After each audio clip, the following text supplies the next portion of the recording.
Hello friends, welcome to the study IQs YouTube channel. मेरा नाम है विशाल चौहान और हिस्ट्री की अपनी इस सीरीज में बहुत इंपॉर्टेंट टॉपिक हम पढ़ने जा रहे हैं।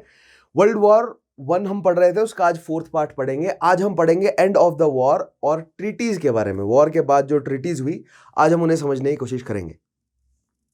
लेकिन आज के टॉपिक पर बढ़ने से पहले मैं स्टूडेंट्स को बताना चाहूंगा कि अगर उन्होंने अभी तक मेरे प्रीवियस सेशंस को एक्सेस नहीं किया है, so make sure they watch all those previous sessions, क्योंकि आज का टॉपिक समझने के लिए आपको वर्ल्ड वॉर वन के पहले 3 टॉपिक तो समझने पड़ेंगे ही, और उससे पहले की सभी घटनाओं को आपको जोड़ते हुए आना पड़ेगा। तभी आप, अगर आप कनेक्ट नहीं करेंगे ना मेरे सेशंस को, तो आप थॉरली मेरे पढ़ाने की फिलॉसफी को नहीं समझ पाएंगे।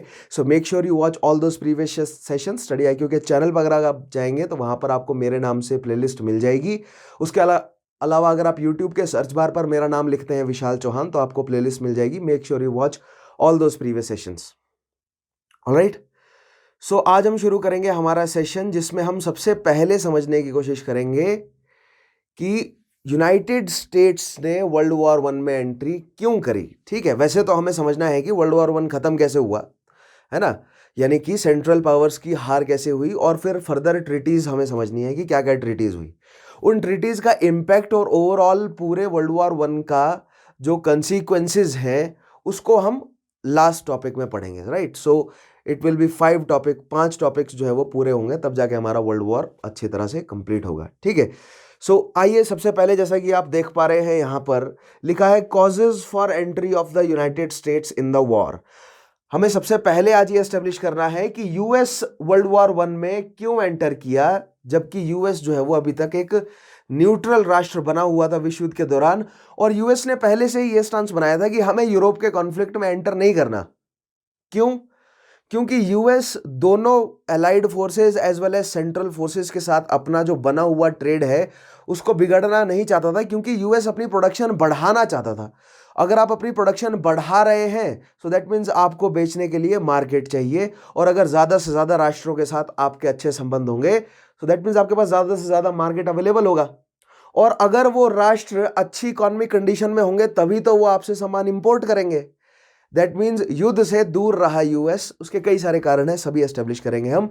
लेकिन फिर युद्ध में एंटर भी कर गया, उसके भी कई सारे कारण हैं, उन सभी को एस्टेब्लिश आज हम बेहतरीन तरीके से करेंगे। सो आज के टॉपिक का हमारा एजेंडा क्या है? सबसे पहले हमें समझना है कि यूएस ने वर्ल्ड वॉर वन में एंट्री क्यों करी, फिर उसके बाद सेंट्रल पावर्स में खास तौर पर जर्मनी ने क्यों सरेंडर किया, या जर्मनी ने क्यों जो है वो युद्ध विराम की डिमांड जो है वो यूएस के प्रेसिडेंट वुडरो विल्सन के सामने रखी, और फिर आर्मिस्टिस हुआ, और फिर आर्मिस्टिस के बाद जो है वो किस तरह ट्रीटी साइन की गई, और उस ट्रीटी में जितने भी क्लॉजेज हैं उन पर कैसे जो है वो सभी देशों की आपस में बहस थी, और फाइनल क्या ट्रीटी जो है वो डेवलप होती है, उस ट्रीटी के कंसिक्वेंसेस क्या रहे वो अगले सेशन में हम पढ़ेंगे। आज हम केवल यूएस की विश्व युद्ध में एंट्री, विश्व युद्ध का खत्म होना और फिर उसके बाद की ट्रीटीज को समझने की कोशिश करेंगे। सो आज के टॉपिक के बैकग्राउंड के लिए आपको पिछले 2-3 टॉपिक जो मैंने वर्ल्ड वॉर के पढ़ाए हैं वो तो डेफिनेटली आपको क्लियर होने चाहिए। आपको पता होना चाहिए कि विश्व युद्ध की शुरुआत से पहले जो बल्कान कंट्रीज हैं वहां पर क्या कॉन्फ्लिक्ट चल रहा था। ठीक है, उसके अलावा सर्बिया, ऑस्ट्रिया, हंगरी का क्या डिस्प्यूट है, जर्मनी किस तरह बगदाद तक के रीजन में रेलवे लाइन डालना चाहता था और अपना एक अलग जो है वो इकोनॉमिक सिस्टम जर्मनी एस्टेब्लिश करना चाहता था, जो कि ऑलरेडी एग्जिस्टिंग ओल्ड ऑर्डर को डायरेक्टली चैलेंज करता है। इसलिए यहां पर भी एक new order versus old order का कॉन्फ्लिक्ट है। तो ये हम सारे कॉन्सेप्ट जो है वो पिछले टॉपिक्स में एस्टेब्लिश कर चुके हैं। सो मेक श्योर, अगर आपने वो पिछले टॉपिक्स नहीं देखे हैं तो फर्स्ट वर्ल्ड वॉर की 3 पार्ट में ऑलरेडी करा चुका हूं, उन 3 पार्ट्स का फॉलो करेंगे तब जाके चौथा पार्ट आपको बेहतरीन तरीके से समझ आएगा।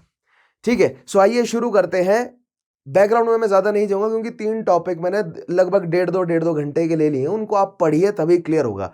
अब मैं संक्षेप में आपको केवल ये बता सकता हूं विश्व युद्ध की घटनाओं में अभी तक कि 1870 के बाद ओटो वन बिस्मार्क जो एक यूनिफाइड मतलब यूनिफिकेशन चाहता था यूरोपियन शक्तियों में, ताकि पीस बना रहे, ताकि सभी जो है वो अपने आप को इंडस्ट्रियलाइज कर सकें। लेकिन काइसर विल्हेम सेकंड के एम्बिशन ये था कि वो एक ग्लोबल सुपर पावर बनाना चाहते हैं जर्मनी को, इसीलिए उन्होंने एक सेंट्रल पावर्स को जो है वो जोड़ा।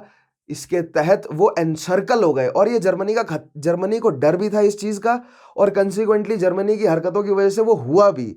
जर्मनी को डर ये था कि कहीं हमें एनसर्कल ना कर लिया जाए, फ्रांस, ब्रिटेन और रशिया द्वारा, और अल्टीमेटली जर्मनी की हरकतों से हुआ भी यही, क्योंकि बहुत डेलिकेट ट्रीटीज के जरिए ओटो वन बिस्मार्क ने रशिया को जर्मनी के साथ जोड़ के रखा हुआ था, क्योंकि रशिया ऑस्ट्रिया हंगरी को खुला सपोर्ट दे रहा था, ऑस्ट्रिया हंगरी सर्बिया को धमका रहा था, रशिया सर्बिया को सपोर्ट दे रहा था, तो ये काफी डेलिकेट मामले थे। तो ये सारी चीजें हम ऑलरेडी एस्टेब्लिश कर चुके हैं। Make sure you watch all those previous sessions, जिसमें आपको बैकग्राउंड थॉरली प्रिपेयर होगा। केवल मैं अगर आपको संक्षेप में बता दूं, जो एग्जिस्टिंग राइवलरीज है उससे काम नहीं चलेगा, आपको डीप सेंस ऑफ अंडरस्टैंडिंग बनानी पड़ेगी, और यही मेरा एजेंडा है कि आपके अंदर वो कॉन्सेप्ट जनरेट हो। केवल फैक्ट्स इकट्ठा नहीं करने हैं आपको। फैक्ट्स तो जैसे कि मैंने हमेशा से ही कहा है कि facts will eventually come, right. Facts आपके पास इवेंचुअली आ जाएंगे, आप रिवाइज करते रहेंगे, वो आ जाएंगे, लेकिन द मेन जो एजेंडा होना चाहिए आपका, वो कॉन्सेप्ट बिल्डिंग पर होना चाहिए। अगर कॉन्सेप्ट नहीं प्रिपेयर करेंगे तो आंसर आप नहीं लिख पाएंगे। सो मेक श्योर कि आप वो पिछले सेशंस देखें, राइट। सो आइए शुरू करते हैं आज का हमारा session, causes for entry of United States in the war. पहला पॉइंट देखिएगा, in 1917 the focus of the war shifted to the high seas. ठीक है, 1917 में the focus of the war shifted to the high seas. अब ये maritime जो terminology होती है उसमें हाई सीज का क्या मतलब होता है, मैं आपको समझाता हूं। देखिए, कोई भी राष्ट्र है, उसके आसपास की जो बाउंड्री होती है वो, या उसके आसपास की जो मरीन बाउंड्री होती है, भले ही वो किसी समुद्र की हो, किसी बे की हो, किसी गल्फ की हो, किसी ओशन की हो, उस ओशियानिक या उस वाटर, उस मैरीटाइम बाउंड्री में कुछ हिस्सा जो है वो उस राष्ट्र का रहता है। वो इंटरनेशनल लॉज के अकॉर्डिंग हर एक देश, हर एक कॉन्टिनेंट के हिसाब से बढ़ता घटता रहता है, राइट। सो दैट मीन्स ये कि एक किसी देश के अराउंड उसकी जो मतलब उसकी जो मैरीटाइम बाउंड्री है, यानी जो सी बाउंड्री है, उसके बाद का जो एरिया होता है, जो इंटरनेशनल वाटर्स हैं, समझ रहे हैं, जो इंटरनेशनल वाटर्स हैं, उन्हें कहा जाता है हाई सीज, जो कि थियोरेटिकली सबके लिए ओपन होने चाहिए, उनको हाई सीज कहा जाता है। लेकिन थ्रू आउट द हिस्ट्री, जैसे ब्रिटेन है, उसने अपने आसपास के नॉट इंडियन बट नॉर्थ सी और इंग्लिश चैनल को अपना जो है वो वाटर्स घोषित किया है। उसके अलावा बेल्टिक रीजन के आसपास की जो कंट्री है, बेल्टिक सी पर उनका कंट्रोल जो है वो रहा है। और जो ये अरेबियन जो गल्फ है, ठीक है, पर्शियन जो गल्फ है, अरेबियन जो खाड़ी है, ये सब पे यहाँ की जो स्ट्रॉन्ग शक्तियाँ रही हैं, इन वाटर्स पे उनका कंट्रोल रहा है। और पुर्तगालियों की नेवी जब डेवलप हुई तो वर्चुअली पूरे अटलांटिक ओशियन और इंडियन ओशियनिक ट्रेड पर वर्चुअल कंट्रोल पुर्तगालियों का काफी लंबे समय तक रहा। लेकिन जो प्रेजेंट टाइम इंटरनेशनल लॉज हैं, उनके अकॉर्डिंग जो एक पर्टिकुलर एक कोई देश है, उसके आसपास की जो सी बाउंड्री है, उसके बाद का जो रीजन है, वो हाई सीज कहलाता है, राइट। दैट मीन्स 1914 के यानी कि वर्ल्ड वॉर के दौरान ऐसा रीजन जहां पर, जिसको आप न्यूट्रल वाटर्स कह सकते हो, वहां पर जर्मनी की बोट्स भी ट्रेड कर रही हैं, ब्रिटिश, फ्रेंच, स्पेनिश, पुर्तगाल, यूएस, अटलांटिक ओशियन की बात कर रहा हूं मैं, सबकी बोट्स वहां पर ट्रेवल कर रही हैं। तो 1917 में एंटर करते ही जर्मनी की तरफ से खास तौर पर यह पॉलिसी अपनाई गई कि उन्होंने अब इन हाई सीज में हो रहे जो कमर्शियल एक्टिविटीज हैं, इनको इंटरप्ट करना शुरू किया, क्योंकि जर्मनी का ये क्लेम था कि ये जो commercial so called neutral vehicles हैं, इनमें आर्म्स और एम्युनिशंस जो हैं वो ट्रांसफर किए जा रहे हैं। भले ही ये बात विश्व युद्ध के बाद प्रूव हो सकी, लेकिन जर्मनी ने अपने स्पेकुलेशंस के जोर पे कुछ ऐसी शिप्स को डुबाया भी, ठीक है। सो इन सारे पॉइंट्स को आज हम समझेंगे, लेकिन सबसे पहला पॉइंट क्या है, देखिएगा, in 1917 the focus of the war shifted to the high seas. तो हाई सीज आपको समझ आ गया, neutral waters, international waters, right. A large part of the American population felt a bond with England. The two nations shared a common ancestry and language as well as similar democratic institutions and legal system. ठीक है। Now जो उस समय का United states था, हमने American revolution मैंने आपको क्लियरली बताई है, और मैंने आपको 13 कॉलोनीज के बारे में भी क्लियरली समझाया ही, राइट। सो जो 13 कॉलोनीज है वो किसकी थी, ब्रिटेन की थी, उसके बाद फ्रेंच और फिर स्पेनिश कॉलोनीज थी, ठीक है। लेकिन पूरे यूनाइटेड स्टेट्स ने जिस भाषा को अडॉप्ट किया वो थी इंग्लिश, और इंग्लिश भाषा यूएस को कहां से मिली थी, ब्रिटेन से मिली थी, बिकॉज उनकी जो मदर कंट्री है उन कॉलोनीज की, वो ब्रिटेन थी। दैट मीन्स एक कॉमन एंसेस्ट्री तो बिल्कुल डेफिनेटली यूएस में थी ही, और काफी बड़ा प्रपोर्शन यूनाइटेड किंगडम के मर्चेंट्स का यूएस में आकर रहने लगा था during the revolution, prior to the revolution and after the revolution also, right. So that means economic types Britain के साथ तो है ही। और मैंने आपको बताया ही कि जो लैटिन अमेरिका है उस पर इकोनॉमिक कॉलोनाइजेशन करने के लिए यूएस ने ब्रिटेन के साथ हाथ मिलाया था। तो इकोनॉमिक टाइप्स तो हैं ही ब्रिटेन और यूएस के। उसके अलावा कल्चरल टाइप्स तो डेफिनेटली हैं ही। दैट मीन्स जो कॉमन लोग हैं, देखिए जो इकोनॉमिक टाइप्स हैं वो तो जो हाई सीटेड मर्चेंट्स हैं, जो पीछे बैठे बड़े लोग हैं, उनके होंगे डेफिनेटली, राइट। लेकिन जो आम जनता है वो तो कल्चरली जुड़ी हुई है ना यूके के लोगों से। यूएस की आम जनता कल्चरली जुड़ी हुई है यूके के लोगों से, राइट। उसके अलावा डेमोक्रेटिक इंस्टीट्यूशंस और legal systems they share. In addition, उसके अलावा reports some true and others not of German war and atrocities tired anti German sentiment in the United States. ठीक है, अब देखिए यूनाइटेड स्टेट्स ने एक लंबे समय तक इतने बड़े लेवल पर युद्ध नहीं देखा था, और जो युद्ध हुआ भी था यूनाइटेड स्टेट्स में, सिविल वॉर जो हुई थी, उसमें इतने बड़े लेवल पर एट्रोसिटीज आम लोगों पर नहीं की गई थी जितने बड़े लेवल पर यूरोप में चल रहा था इस समय। क्योंकि जर्मनी, भले ही जर्मनी हो, भले रशिया हो, भले ही फ्रेंच हो, भले ही सर्बियन हो, ऑस्ट्रियन हो, सभी कर रहे थे ये काम। और अफवाहें भी फैलाई गई और सच्चाई भी थी कि ये दुश्मन के इलाके में जाकर उनकी सिविलियन पॉपुलेशन को हरास कर रहे थे, असॉल्ट कर रहे थे फिजिकली। वुमेन को रेप किया गया, वुमेन को मारा गया, बच्चों को रेप किया गया, बच्चों को मारा गया, यानी कि सिविलियन पॉपुलेशन को झेलना पड़ा। इसीलिए इसको टोटल वॉर कहते हैं, क्योंकि एक टोटल वॉर की कंडीशन में army as well as civilian दोनों झोंक दिए जाते हैं युद्ध में, या दोनों पर डायरेक्ट असर पड़ता है युद्ध का। ठीक है, इनडायरेक्ट नहीं, डायरेक्ट असर पड़ता है। सो यूएस में एक, मतलब मैंने आपको बताया ना, उस दौरान प्रोपेगेंडा का गेम जो है वो हाई लेवल पर चल रहा था। ऐसी फिल्म्स बन रही थी, बाकायदा जर्मनी में ऐसी फिल्म बनाई गई जिसमें दिखाया गया है कि रशियन आदमी जर्मन औरतों का रेप कर रहा है ईस्टर्न प्रूशिया वाले रीजन में। उसके अलावा बाकायदा फ्रांस में ऐसी मूवीज चलाई गई जिसमें जर्मन लोग फ्रेंच लेडीज को रेप कर रहे हैं। ब्रिटेन ने ये प्रोपेगेंडा चलाया, तो हर जगह ये प्रोपेगेंडा चला ही। ठीक है, और जबकि आप एक्चुअलिटीज देखेंगे तो सबने वॉर क्राइम्स किए हैं, भले ही वो रशियंस हो, जर्मन्स हो, फ्रेंच हो, ब्रिटेन हो, ऑस्ट्रियन हंगरियन हो, सर्बियन हो, ऑटोमन हो, सभी ने वॉर क्राइम्स किए हैं इस तरह के। लेकिन ब्रिटेन की वजह से यूएस में जो प्रोपेगेंडा चला वो एंटी जर्मन था। ठीक है, और जो एंटी जर्मन प्रोपेगेंडा यूएस में चला उसकी वजह से यूएस की आम जनता के अंदर एक रेजेंटमेंट जर्मनी के खिलाफ बना रहा। ऐसा क्यों, देखिएगा, ब्रिटेन ने शुरुआत से ही यूएस को एक हिंट दे दी थी कि समय आने पर आपको हमारी मदद करनी पड़ेगी। ठीक है, लेकिन यूएस स्टेड न्यूट्रल। क्यों? क्योंकि यूएस ये देख रहा था कि जीत कौन रहा है इस समय, है ना। क्योंकि यूएस जो है वो एक समंदर दूर है, एक महासागर पार करके है, डायरेक्टली असर यूएस पे बिल्कुल भी नहीं पड़ रहा। लेकिन इनडायरेक्ट असर ये है कि जो यूएस का एक्सपोर्ट है वो ब्रिटेन को भी हो रहा है, फ्रांस को भी हो रहा है, और जर्मनी को भी जा रहा है, राइट। सो जो यूएस का एक्सपोर्ट है वो फ्रांस को भी ना रुके, ब्रिटेन को भी ना रुके, और जर्मनी को भी ना रुके। यही यूएस की जो है वो इस समय सोच है। क्यों? क्योंकि युद्ध के दौरान ऑब्वियसली डिमांड बढ़ गई, क्योंकि युद्ध के दौरान काफी शॉर्टेज आ जाती है, सो डिमांड बढ़ जाती है। सो यूएस का तो फायदा ही हो रहा है, भले ही वो डिमांड ब्रिटेन की तरफ से आए, फ्रांस की तरफ से आए, इटली की तरफ से आए, जर्मनी की तरफ से आए, रशिया की तरफ से आए। वैसे रशिया से खास जो है वो ट्रेड करता नहीं था US, because Russia was autocratic and US was democratic. ठीक है, सो यूएस को अपनी मार्केट को जो है वो बर्बाद नहीं करना था। लेकिन जब यूएस ने ये देखा कि एक ना एक समय ऐसा आएगा कि हमें साइड्स चूज करनी पड़ेगी, तो यूएस ने धीरे धीरे अलाइड फोर्सेस की साइड जो है वो चूज करनी शुरू करी।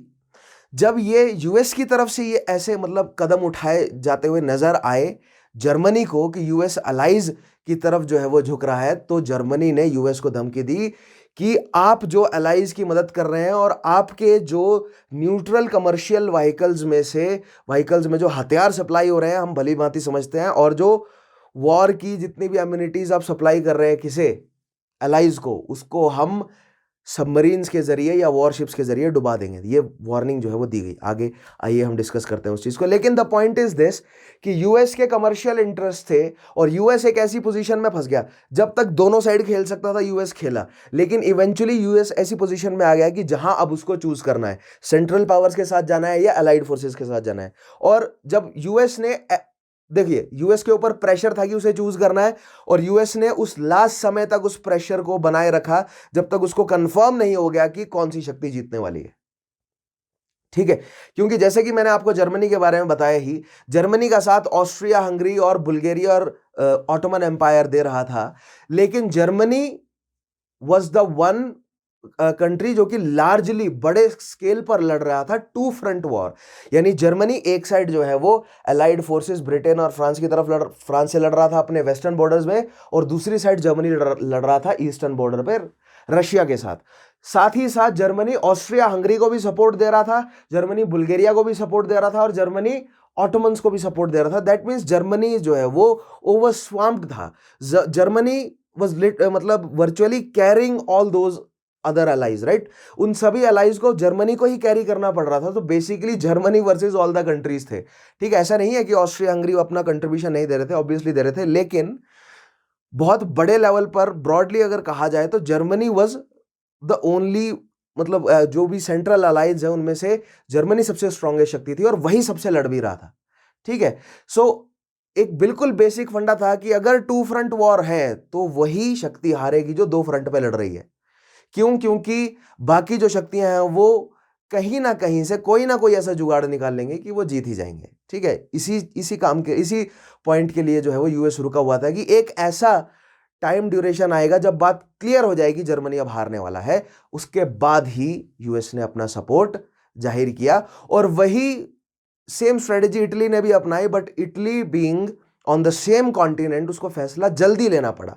यूएस एक समंदर एक महासागर दूर है, इसलिए वो कुछ सालों बाद फैसला लिया, लेकिन इटली पास ही था, उसने जल्दी फैसला लिया and Italy decided to join the allies, right.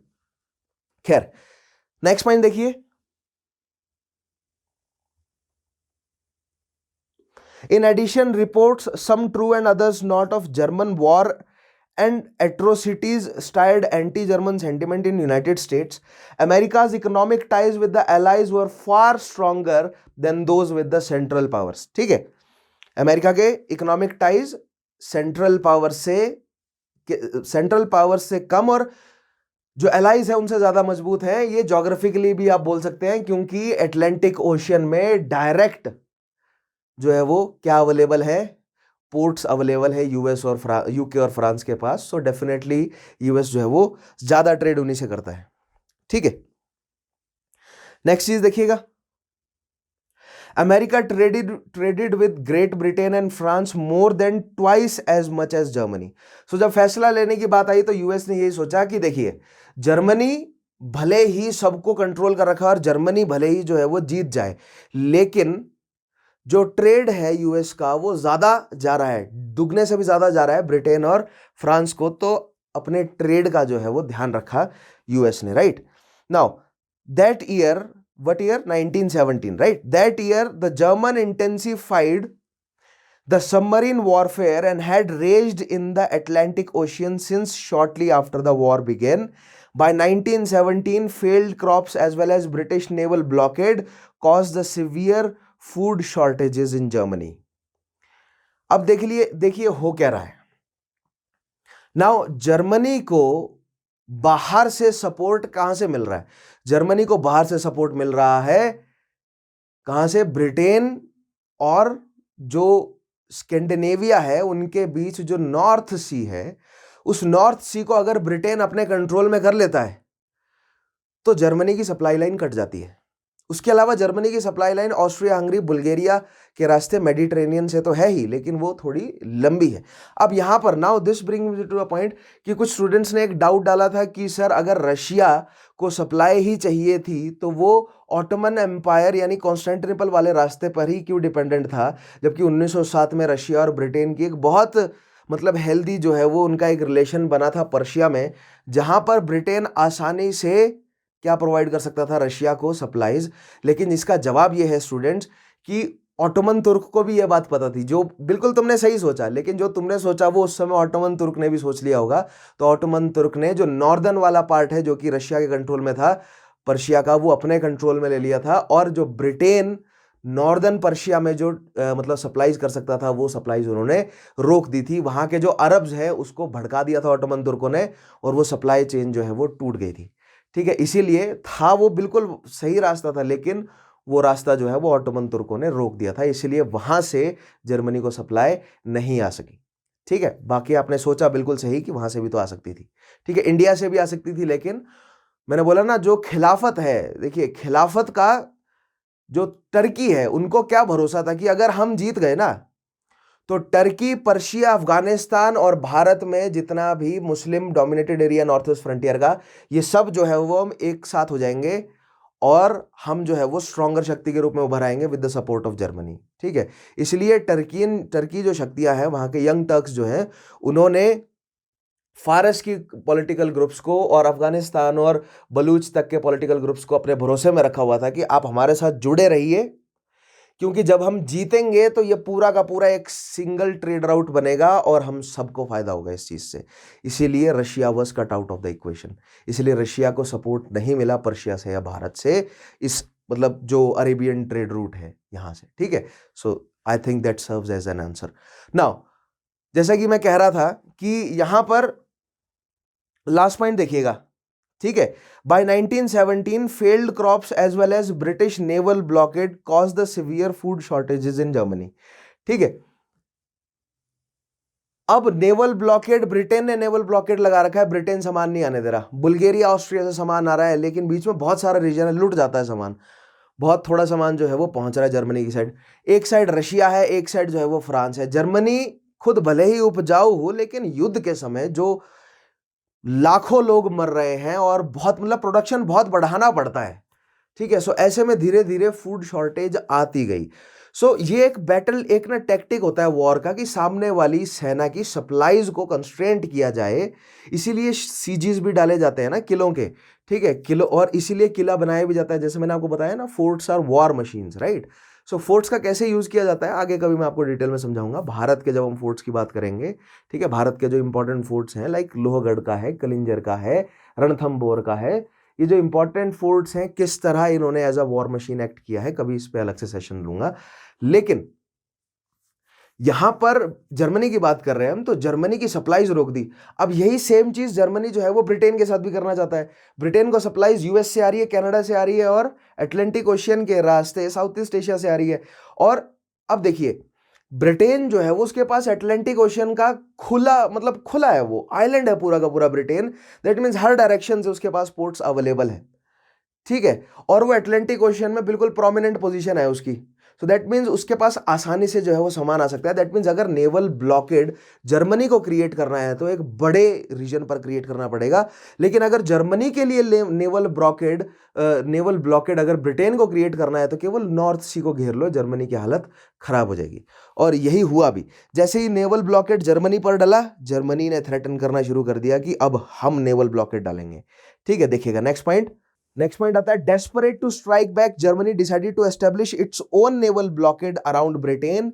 In January 1917 the Germans announced that their submarines would sink without warning any ship in the waters around Britain. ठीक है, जनवरी 1917 में अब जब नॉर्थ सी वाला जो रीजन है वो ब्लॉक कर दिया।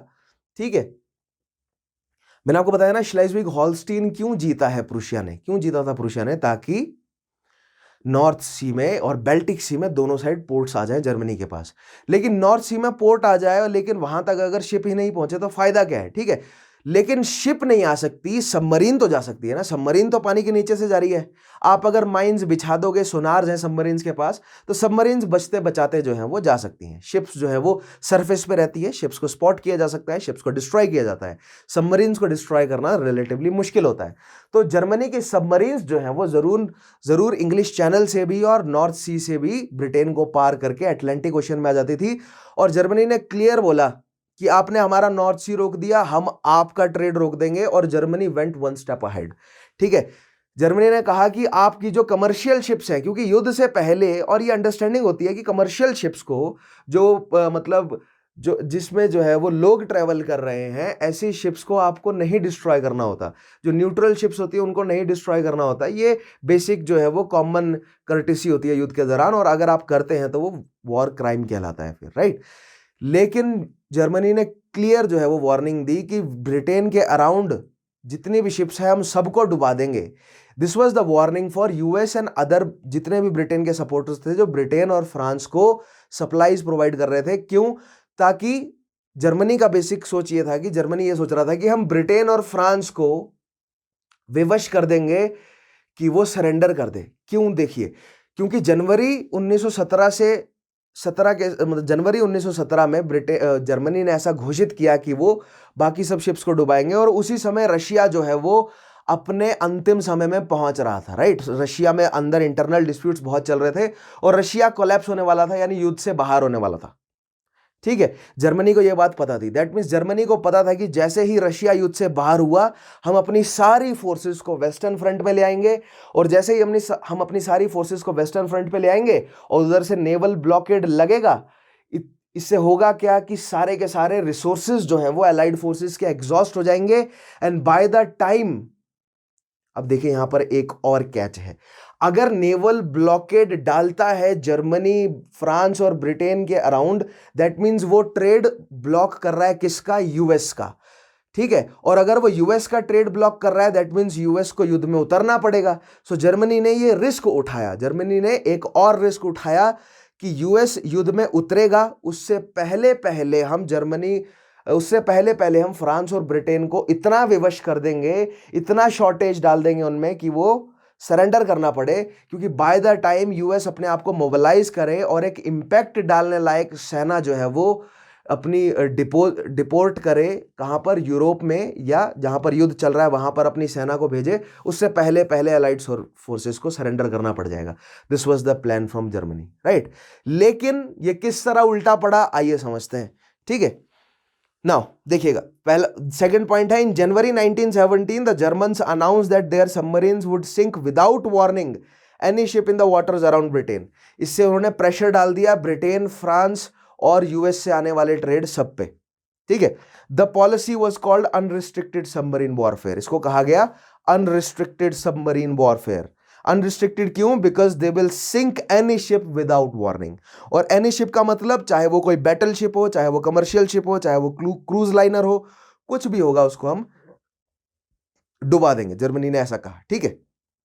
Now they knew it might lead to war with the United States. They gambled that their naval blockade would starve Britain into defeat before the United States could mobilize. ठीक है, उन्होंने क्या Gamble किया कि इससे पहले यूनाइटेड स्टेट्स अपनी सेना, क्योंकि उन्होंने फिर वही डिसाइड किया कि 6-8 हफ्तों में ब्रिटेन का राशन जो है, उन्होंने हिसाब लगा रखा था, क्योंकि स्पाइस फैले हुए थे, तो स्पाइस जो है वो बता देते थे कि ब्रिटेन के पास इतना राशन बचा है। तो बेसिकली ब्रिटेन के पास 6 हफ्तों के लिए जो है वो कॉर्न यानी कि मक्का बचा हुआ था केवल।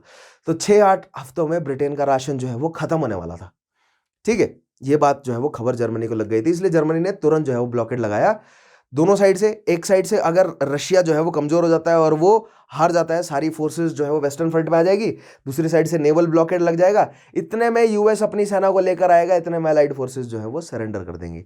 This was the German plan, ठीक है, 1917। और जर्मनी एक बार फिर से जो है वो पूरे जोश में था, ठीक है। Ignoring warning by President Woodrow Wilson. अब यूएस प्रेसिडेंट वुड्रो विल्सन को जो वार्निंग दी गई थी जर्मनी द्वारा, दोनों ने इग्नोर करा। वुड्रो विल्सन ने भी जर्मनी की वार्निंग का इग्नोर कर दिया और जर्मनी ने भी वुड्रो विल्सन की वार्निंग को इग्नोर कर दिया, ठीक है। जर्मनी ने प्रेसिडेंट को क्या वार्निंग दी थी कि आप अपने जितने भी कमर्शियल एक्टिविटीज है उनको रिस्ट्रेंट करें अलाइड्स के साथ, अदरवाइज हम डुबा देंगे, हम पूछेंगे भी नहीं कि किसकी शिप है, ठीक है। दूसरी तरफ वुड्रो विल्सन ने वार्निंग दी कि अगर आपने हमारी एक भी शिप डुबाई तो हम टोटल वॉर आपके अगेंस्ट जो है वो घोषित कर देंगे, ठीक है। Now ignoring warning by President Woodrow Wilson, German U boats sank 3 American ships, ठीक है। German U boats are submarines, right. So German U boats ने क्या किया, 3 अमेरिकन शिप्स को डुबा दिया, जिसमें लगभग 120 अमेरिकन की मौत भी हुई। द ब्रिटिश इंटरसेप्ट, और उसके अलावा British intercepted a telegram from Germany's foreign secretary Arthur Zimmermann to the German ambassador in Mexico. The messages said that Germany would help Mexico reconquer the land it had lost to the United States if Mexico would ally itself with Germany. देखिए, Arthur Zimmerman was the German ambassador in Mexico. So Zimmerman को एक note जो है वो Germany से भेजा गया, वो नोट जो है वो रेडियो वेव्स के द्वारा भेजा गया था और रेडियो वेव्स को जो है वो इंटरसेप्ट कर लिया और डिकोड कर लिया किसने, ब्रिटेन ने। उस नोट में ये लिखा था कि जिमरमैन को कि आप एम्बेसडर हैं और आप जो है वो मेक्सिको की सरकार को बोलेंगे कि अगर मेक्सिको जर्मनी का साथ देता है और रिवोल्ट कर देता है या युद्ध छेड़ देता है यूएस के खिलाफ, दैट मीन्स अगर युद्ध में किसी भी तरह की मदद करता है यूएस के खिलाफ जर्मनी की, कौन, मैक्सिको, तो मैक्सिको से जो लैंड्स यूएस ने छीन लिए हैं, कौन कौन से, टेक्सास, एरिजोना, ये वाला जो रीजन है जो स्पेनिश, यानी कि जो ये स्पेन के कंट्रोल में था, ये स्पेन की कॉलोनीज थी, और मैक्सिको वाज आल्सो स्पेन की colony. So new Mexico, Texas वगैरह, ये सब जो है वो स्पेन की कॉलोनीज थी, और जिसमें से केवल मैक्सिको को मिला, और न्यू मैक्सिको वाला रीजन और टेक्सास वाला रीजन ये यूएस के पास चला गया। सो बेसिकली अपनी ये लॉस्ट टेरिटरी को रिकॉन्कर करने का मौका जो है वो जर्मनी मैक्सिको को देगा, ऐसा वायदा उसमें था। ठीक है, अब ये बात ना देखिए, उस जब युद्ध चल रहा था ना उस दौरान इट वाज एलिज्ड, ये युद्ध के बाद प्रूव हुआ कि ऐसा हुआ है, ठीक है, but it was एलिज्ड at that time. वो नोट जो है वो डिकोड कर लिया गया ब्रिटेन द्वारा, और ब्रिटेन ने यूएस को दे दिया कि देखो अब आप संभालो क्या करना है। और जब ब्रिटेन की जनता, जिसमें ऑलरेडी यूएस के साथ जो है, यानी यूके के साथ जो है वो सिंपैथी बनी हुई थी, क्योंकि कल्चरल टाइज तो थे ही, उसके अलावा इकोनॉमिक टाइज ब्रिटेन और यूएस के पुराने हैं ही, उसके अलावा यूएस का ट्वाइस एज मच ट्रेड है एलाइज के साथ, जब ट्वाइस एज मच ट्रेड है एलाइज के साथ एज कंपेयर टू जर्मनी। उसके अलावा जर्मनी ने यूएस सिविलियंस को मार दिया जब जर्मन यू बोट्स ने 3 अमेरिकन शिप्स को डुबा दिया। तो ये, और उसके अलावा मैक्सिको को तो उकसा रहा ही था जर्मनी युद्ध छेड़ने के लिए यूएस के खिलाफ। तो ये सारे कलेक्टिव कारण इनफ थे यूएस प्रेसिडेंट के लिए कि वो अपनी सेनेट को कहे कि आप युद्ध की घोषणा करें और हम अब एंटर करेंगे विश्व युद्ध में। ठीक है, आगे देखिए। Now, the British intercepted a telegram from Germany's Foreign Secretary Arthur Zimmermann to the German ambassador in Mexico. The message said that Germany would help Mexico reconquer the land it had lost to United States in Mexico if Mexico would ally itself with Germany. The British decoded the message and gave it to the US government. देखिए उसके बाद क्या हुआ। उसके बाद when Zimmermann note was made public, Americans called for war against Germany. Zimmermann note simply proved to be last straw. On April 2, 1917, President Wilson asked Congress to declare war.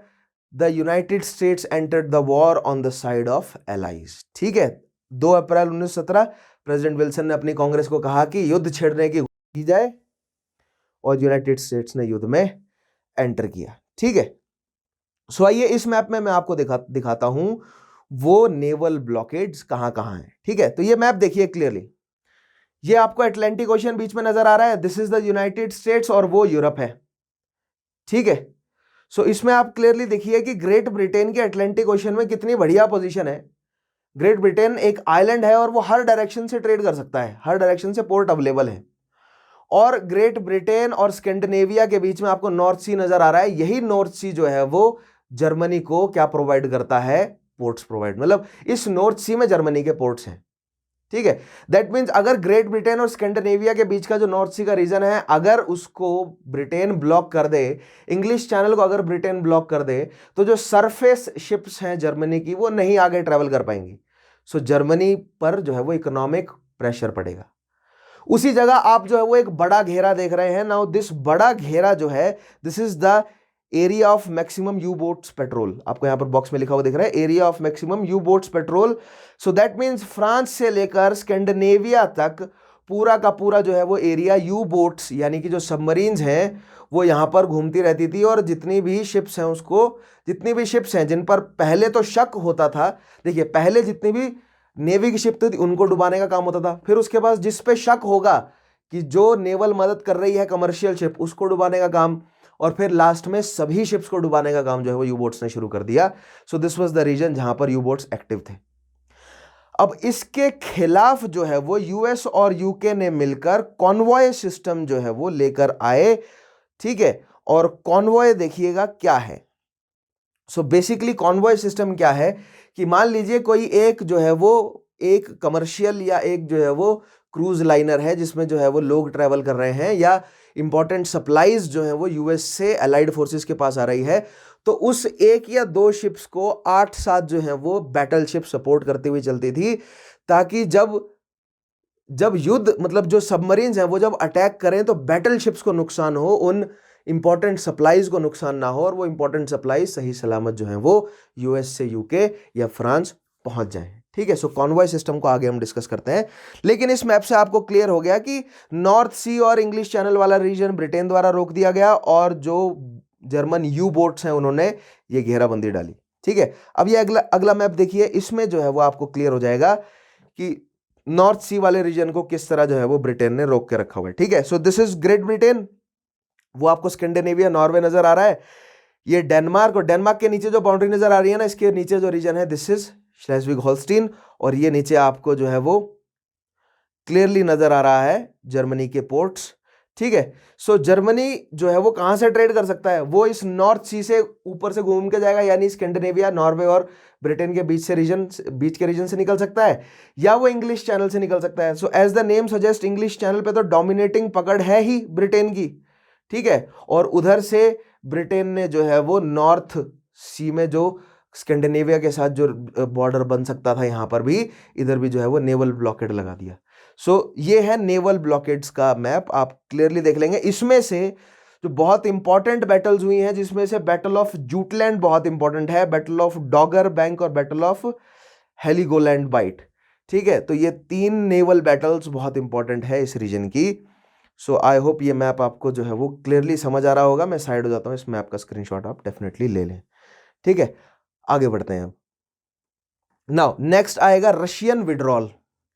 US ने enter किया और Russia ने युद्ध से बाहर निकल गया। अब यूएस का युद्ध में एंटर करने का एक कारण और भी था कि रशिया जो है वो ऑटोक्रेटिक कंट्री है, बाकी ब्रिटेन जो है वो डेमोक्रेटिक रिपब्लिक है। ठीक है, और जो नॉट डेमोक्रेटिक रिपब्लिक लेकिन कॉन्स्टिट्यूशनल मोनार्की है, और जो फ्रेंच है वो डेमोक्रेटिक रिपब्लिक है। उसके अलावा इटली में भी इसी तरह का कुछ जो है वो सिस्टम है तो कॉन्स्टिट्यूशनल मोनार्की टाइप ही, लेकिन जर्मनी में भी कॉन्स्टिट्यूशनल मोनार्की है, बट रशिया पूरी तरह ऑटोक्रेटिक है। सो यूएस जो है वो रशिया के साथ डायरेक्ट टाइज बनाने से रुक रहा था, और यूएस जो है वो इसीलिए भी युद्ध से पीछे हटा हुआ था क्योंकि रशिया युद्ध में था अभी।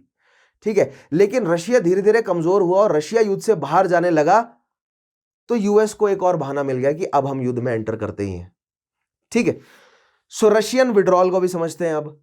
With the United States finally in the war, the balance it seemed was about to tip in the allies favour. US युद्ध में आया तो ऐसा लगा कि एलाइज अब जीत ही जाएंगे। Now before that happened, however events in Russia give Germany a victory on the eastern front. By March 1917, civil unrest in Russia, partly due to war-related shortages of the food and fuel, had brought the Tsar's government to the brink of collapse. Tsar Nicholas, faced with the protest of revolution, abdicated his throne on March 15.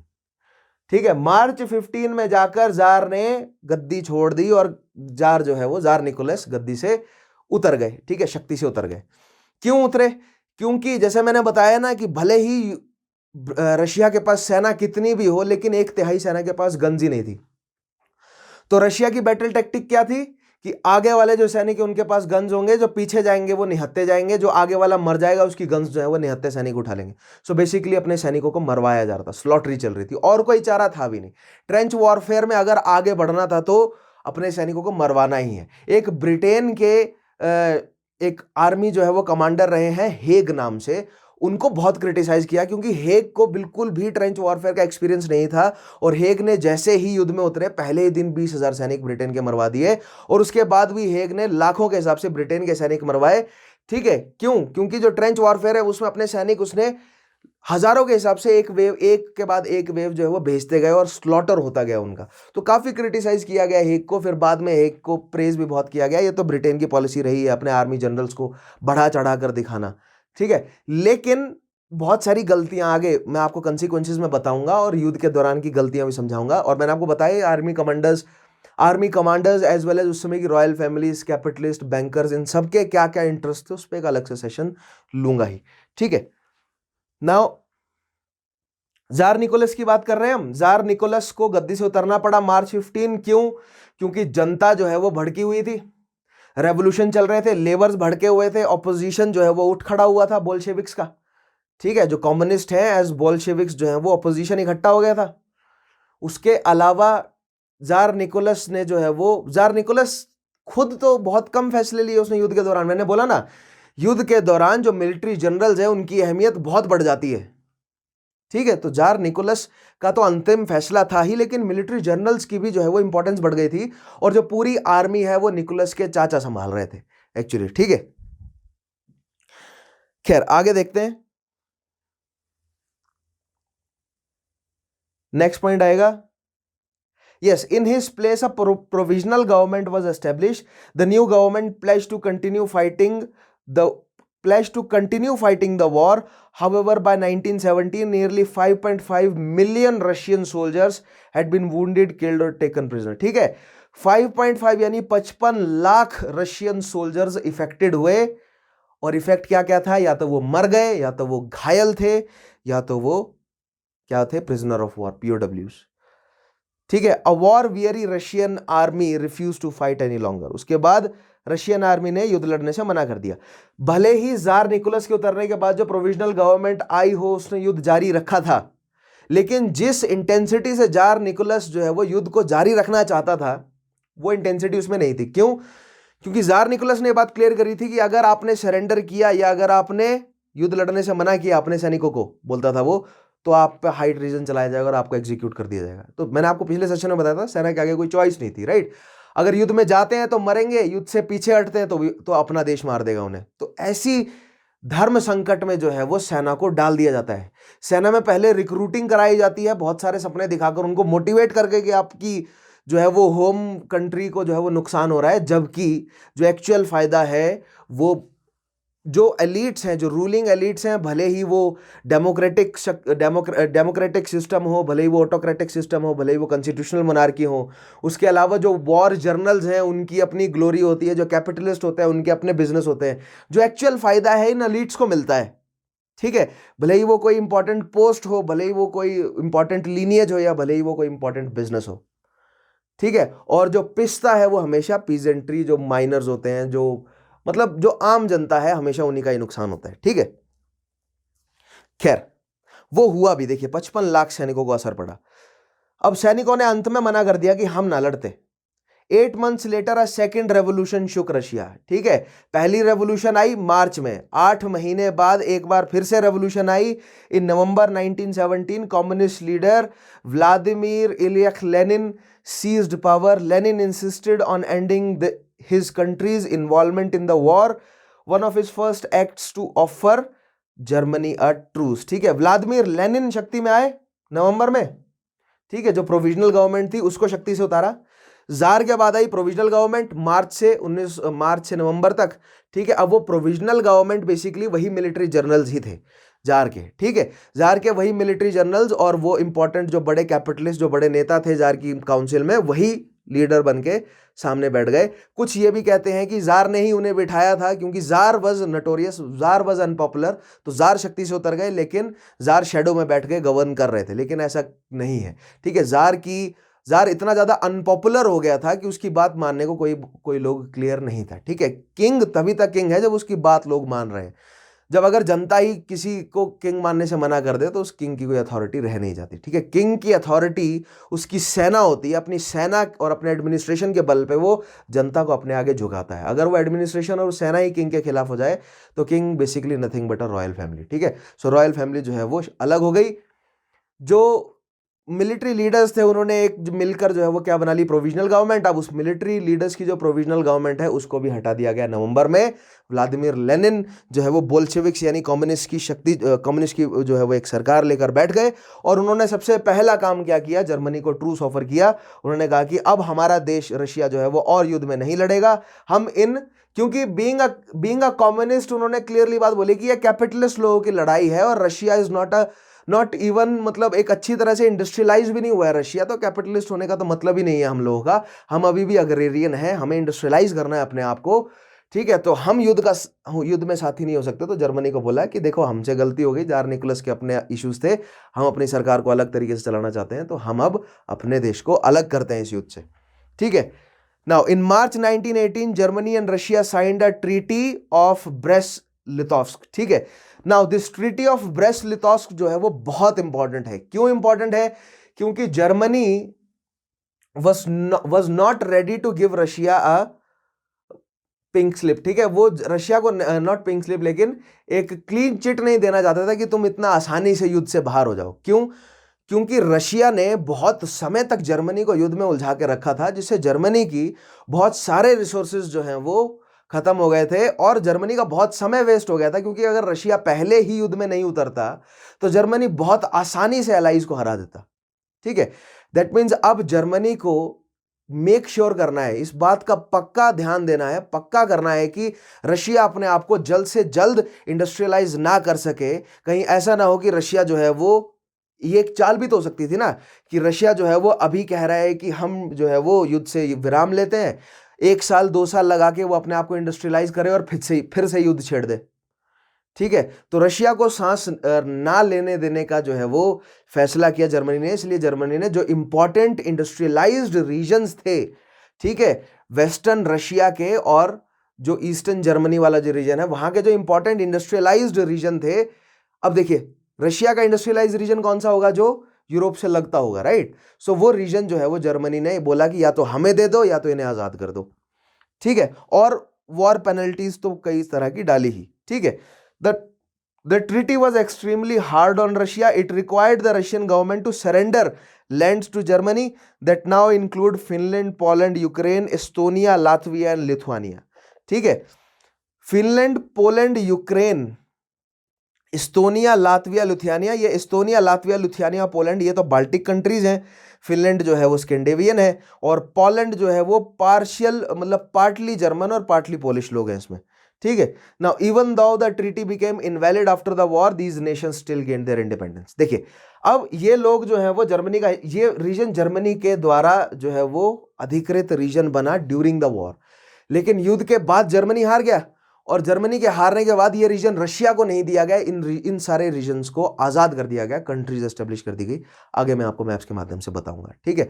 But this was the Treaty of breast Litovsk, और breast Litovsk की जो treaty है उसके तहत Russia withdrew from the war और Russia को अपने ये इंडस्ट्रियलाइज्ड रीजन जो है वो छोड़ने पड़े।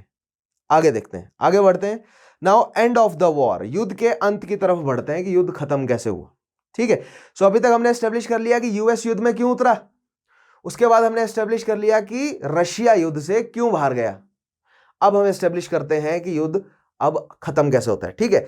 अब रशिया युद्ध से बाहर निकल गया तो जर्मनी अपने सारी फोर्सेस को कंसंट्रेट कर सकता है वेस्टर्न फ्रंट पे, लेकिन वेस्टर्न फ्रंट पे उधर से आ रहे हैं अब यूएस। अब यूएस जो है वो एक बड़ा दैत्य है, क्योंकि यूएस अभी तक युद्ध में नहीं उतरा तो उसकी सारी इकोनॉमी फ्रेश है, उसके पास फ्रेश ट्रूप्स हैं, उसके पास जो है वो मतलब बिल्कुल अभी एकदम जो है वो फ्रेश इकोनॉमी है जिसको वॉर का कोई भी इंपैक्ट नहीं है। दैट मीन्स यूएस के आने से अलाइज को बहुत ज़्यादा सपोर्ट पड़ता है, इससे जर्मन्स का मोरल बहुत ज़्यादा डाउन हुआ और देखते हैं उसके इम्पैक्ट्स जो है वो क्या रहे। Now Russia's withdrawal from the war at last allowed Germany to send nearly all its forces to the western front. Nearly all क्यों कहा गया? क्योंकि कुछ तो वहां छोड़नी पड़ेंगे, ऐसा ना हो कल को रशिया अटैक कर दे फिर से, right. In March 1918 the Germans mounted one final massive attack on the Allies in France, ठीक है। अब मार्च 1918 या इसको बोला जाता है स्प्रिंग ऑफ 1918 का जर्मन अटैक भी कहा जाता है, क्योंकि देखिए हमारे यहाँ भारत में भी सावन का एक काफ़ी इंपॉर्टेंस है, लेकिन जो पेनिनसुलर रीजन है वहाँ पर तो भारत में सावन ही रहता है, ठीक है, most of the time and in most of the region. लेकिन जो नॉर्थ इंडिया है यहाँ पर सावन का काफ़ी इंपॉर्टेंस है, ठीक है, जो मेनलैंड इंडिया का है, इंडियन सब कॉन्टिनेंट का। लेकिन अगर यूरोप की बात अगर आप करेंगे तो उनके लिए स्प्रिंग बहुत बड़ी इंपॉर्टेंस का है, क्योंकि वहाँ 8 महीने सर्दी और 4 महीने स्प्रिंग का माहौल रहता है, ठीक है। गर्मी भी रहती है कुछ 1-1.5 महीना, लेकिन स्प्रिंग उनके लिए बहुत इंपॉर्टेंट है क्योंकि सर्दियां बहुत सख्त होती हैं, खास तौर पे जो नॉर्दर्न यूरोप वाला रीजन है वहाँ पर सर्दियां बहुत सख्त होती हैं, और सर्दियों के बाद जो स्प्रिंग आता है तो वो उनके लिए काफ़ी अच्छा जो है वो मतलब मौसम रहता है और वो घर से बाहर निकल पाते हैं, बर्फ़ हट जाती है, मतलब उनके लिए रिलेटिवली ठीक रहता है, क्योंकि स्प्रिंग में ही वहाँ पर फसलें लग पाती हैं अच्छे से, ठीक है। और 8 महीने सर्दी रहती हैं तो ज़्यादा फसलें वहाँ पर होती नहीं है, लेकिन वो पुरानी बात है। बट उनके लिए स्प्रिंग की क्या इंपॉर्टेंस है इसलिए मैं बता रहा हूँ। और इसीलिए आपको कई जगहों पर जब आप यूएस के नैरेटिव से अगर आप नॉट यूएस लेकिन हाँ अगर आप यूएस के नैरेटिव से भी और ख़ास तौर पे अगर आप किसी यूरोपियन राइटर के नैरेटिव अगर आप पढ़ रहे होंगे, उनके दृष्टिकोण से अगर आप यूरोप के किसी इवेंट को पढ़ रहे होंगे तो वो स्प्रिंग पर काफ़ी जोर देते हुए नजर आएंगे। वो जो मतलब वार्म अटलांटिक ओशियन के जो वार्म बीचेस हैं उनको जो है वो काफ़ी मतलब सेलिब्रेट करते हुए नजर आएंगे, क्योंकि वहाँ पर ठंड ज़्यादा रहती है, तो हल्का सा जो गर्म मौसम होता है वो उनके लिए बहुत कंफर्टेबल रहता है।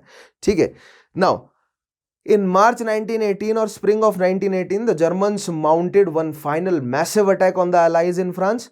अब देखिए, लास्ट टाइम मान रिवर पर जो युद्ध हुआ था वहां पर जर्मनी को बहुत भारी हार जो है वो सहनी पड़ी थी, जिसकी वजह से जर्मनी को पीछे हटना पड़ा था। अब जर्मनी ने फिर से जो है वो उस मान रिवर पर वापस अटैक किया, क्योंकि मान रिवर को अगर जर्मनी एक बार सक्सेसफुली क्रॉस कर लेता है तो फिर उसके बाद पेरिस से ज्यादा दूर नहीं रह जाता। ठीक है, more than 6,000 German cannons opened the offensive with the largest artillery attack in the entire war. एक दिन में 1,000,000 शेल्स जो हैं वो शूट कर दिए इन्होंने, इतना बड़ा अटैक किया था। 6,000 जर्मन कैनन्स ने शूट करना शुरू किया। ठीक है, now as in the opening weeks of the war German forces crushed everything in their path. By the late May 1918 the Germans had again reached the मान रिवर। ठीक है, अब देखिए, Paris was less than 40 miles away. जिस तरह श्लाइफन plan के शुरुआत में जर्मनी ने बेल्जियम को कुचल दिया था, उसी तरह फिर से एक बार जर्मनी की सेना में वो जोश दिखा था और जर्मनी जो है वो बहुत बड़े लेवल पर अपने रिसोर्सेज को एग्जॉस्ट करती हुई मान रिवर तक पहुंच गई और अब पेरिस कुल 40 मील दूर रह गया था।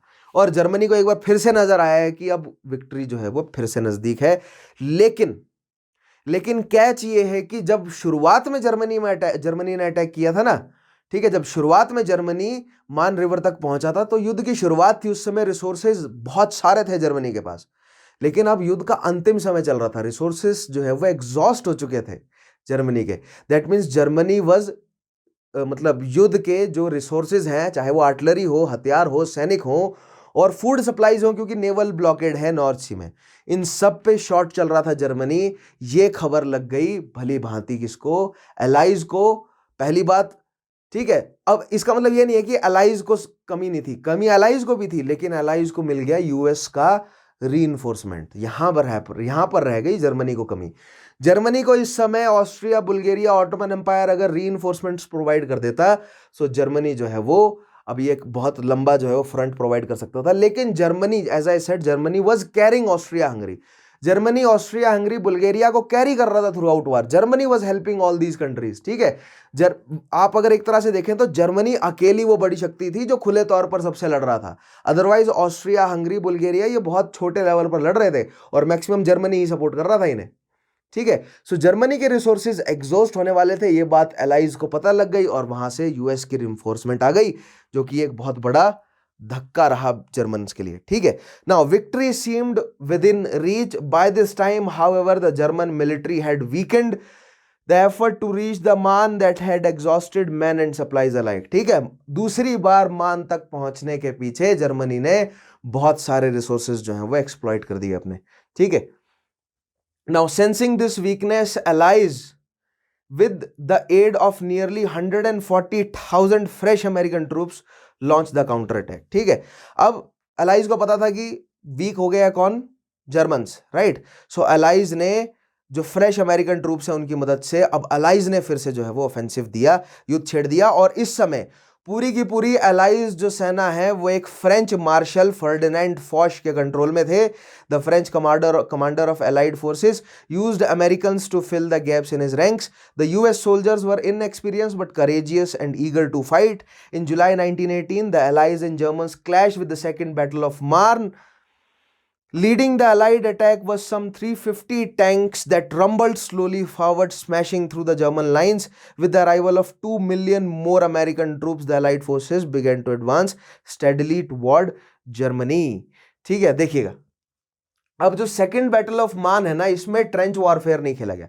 ट्रेंच वॉरफेयर बहुत लंबे समय से चल रहा था। यहां पर जो हेग है, हेग ने ही एक आइडिया दिया कि टैंक्स को यूज करना शुरू करो, तो बड़े लेवल पर 350 टैंक्स। और पहले क्या कर रही थी अलाइड फोर्सेस की कि केवल एक ही पॉइंट पे अपने सारे रिसोर्सेज को कंसंट्रेटेड रखते थे। उन्होंने क्या किया, अब एक वाइड रेंज ऑफ जो मतलब ट्रेंच है उस पे जो है वो छोटे छोटे पॉकेट्स में अपने सेनाओं को टैंक्स के साथ आगे फॉरवर्ड, यानी टैंक्स आगे चल रहे हैं, उनके पीछे सेनाएं चल रही हैं छोटे छोटे पॉकेट्स में। इससे क्या होगा कि एक बार अगर ट्रेंच लाइन तक वो पहुंच जाए, क्लोज रेंज में आ जाए ना जब, तो उन मशीन गन्स का यूज नहीं रह जाता, क्योंकि क्लोज रेंज में तो फिर बेयोनेट्स ही चलती हैं और फिर वहां पर सेना का खेल रह जाता है। और सेना की संख्या जो है वो जर्मनी की कम हो गई थी, क्योंकि यूएस की फ्रेश पहले तो लगभग 1.5 लाख की सेना, लेकिन फिर उसके बाद 2 मिलियन सैनिक जो है वो यूएस ने अपने भेज दिए। वहां पर जो है वो अलाइड फोर्सेस को एक बहुत बड़ा रीइंफोर्समेंट मिला, जिससे उन्होंने क्या किया, soon the central powers began to crumble, central powers जो है वो हारने लगी। First the Bulgarians and then Ottoman Turks surrendered. सबसे पहले सेंट्रल शक्तियों में से सबसे पहले सरेंडर करने वाला देश कौन था, Bulgaria, and then the Ottoman Turks, उसके बाद ऑटोमन तुर्क्स ने सरेंडर किया। In October a revolution in Austria Hungary brought that empire to an end. ठीक है, अक्टूबर में एक रेवोल्यूशन जो है वो ऑस्ट्रिया हंगरी में भी आया, जिससे ऑस्ट्रिया हंगरी में जो हैब्सबर्ग एम्पायर है वो क्रम्बल हो गया। In Germany soldiers mutinied and public turned on the Kaiser. ठीक है, जर्मनी में भी वही हाल रहा, सोल्जर्स ने दंगे कर दिए, सोल्जर्स ने विद्रोह कर दिया और लोगों ने बोला कि काइसार को शक्ति से उतर जाना चाहिए, क्योंकि निकोलस भी शक्ति से उतर गया है। इधर जो ऑस्ट्रिया हंगरी का जो कार्ल फर्स्ट जो वहां का शासक है वो भी शक्ति से उतर गया। ठीक है, और अब बोला गया कि आप भी विल्हेम सेकंड, आप भी शक्ति से उतर जाइए, क्योंकि ये जो तुम जो मोनार्क्स हो, तुम्हारी जो ईगोज हैं उनके आगे हमारे आम लोग जो हैं वो सब नहीं मर सकते। ठीक है, तुम्हारी रॉयल फैमिली के जो डिस्प्यूट्स हैं उसकी वजह से आम जनता क्यों मरे, इसलिए लोगों ने शक्ति से उतरने को कहा। किसे, पहले निकोलस सेकंड, फिर कार्ल फर्स्ट और अब विल्हेम सेकंड को। ठीक है, नेक्स्ट देखिए, on November 9, 1918 Kaiser Wilhelm second was forced to step down. Germany declared itself a republic. A representative of the new German government met with Marshal Foch. ठीक है, अब देखिए नवंबर 9, 1918। अब देखिए इससे पहले ना मैंने आपको बताया था कि किस तरह जर्मन लोगों ने विवश किया था कैसार को उतरने से शक्ति में, और नवंबर 9 को कैसार जो है वो शक्ति से उतर गए। उसकी जगह जर्मनी ने अपने आप को रिपब्लिक घोषित किया। A representative of new German government met with Marshal Foch being the general of the allied forces, right, in a railway car in a forest near Paris. The two signed an armistice or an agreement to stop fighting. ठीक है, on November 11 World War I came to an end. ठीक है, Paris के नजदीक एक जंगल में जो government बनी, एक रिप्रेजेंटेटिव गवर्नमेंट बनी जर्मनी में, उसने और जो मार्शल फॉच है उन्होंने मिलकर ट्रीटी तो नहीं, पहले आर्मिस्टिस साइन किया, यानी युद्ध विराम साइन किया। जो युद्ध है वो थम गया और फिर 11 तारीख को ट्रीटी साइन हुई है। ठीक है, नवंबर 11, नॉट द ट्रीटी बट नवंबर 11 को युद्ध जो है वो शांत हो गया, राइट, युद्ध खत्म हो गया। अब बढ़ते हैं ट्रीटी की तरफ। ठीक है, अ टेंटेटिव पीस, सबसे पहले तो पीस एस्टेब्लिश हुआ 11 नवंबर को। 11 नवंबर को युद्ध विराम हुआ, युद्ध खत्म हुआ। अब धीरे धीरे जो है वो बहस होने लगी कि ट्रीटीज क्या एस्टेब्लिश की जाए। ठीक है, तो आइए देखते हैं ट्रीटीज की तरफ कैसे बढ़े हम। तो ये आप पूरा प्रोसीजर समझ रहे हैं ना। रशिया जो है वो युद्ध से हटा, यूएस युद्ध में कूदा। ठीक है, जर्मनी ने जो है वो सेकेंड बैटल ऑफ मान हुआ। रशिया अलाइड फोर्सेस ने जो है वो काफी बड़े मतलब नंबर्स जो है वो उनके ऊपर फेंके, जर्मनी के ऊपर। ऑस्ट्रिया हंगरी ने सरेंडर कर दिया, बुल्गारिया, ऑटोमन ने सबने सरेंडर कर दिया, और फिर फाइनली किसको, विल्हेम सेकंड को भी शक्ति से उतरना पड़ा, और जो सेंट्रल पावर्स है they crumbled, right. So tentative peace establish हुआ है। World war I was over, the killing had stopped, terms of peace however still had to be worked out. अभी टर्म्स ऑफ पीस यानी treaty नहीं establish हुई है, लेकिन युद्ध विराम हो गया है। On January 18, 1919 a conference to establish those terms began at Palace of Versailles outside Paris, right.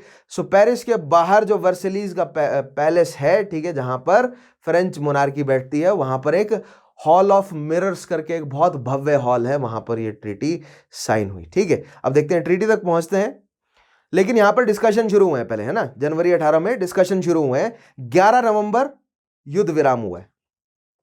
Attending the talks known as Paris peace conference were delegates representing 32 countries. So 32 countries के delegates वहां पहुंचे।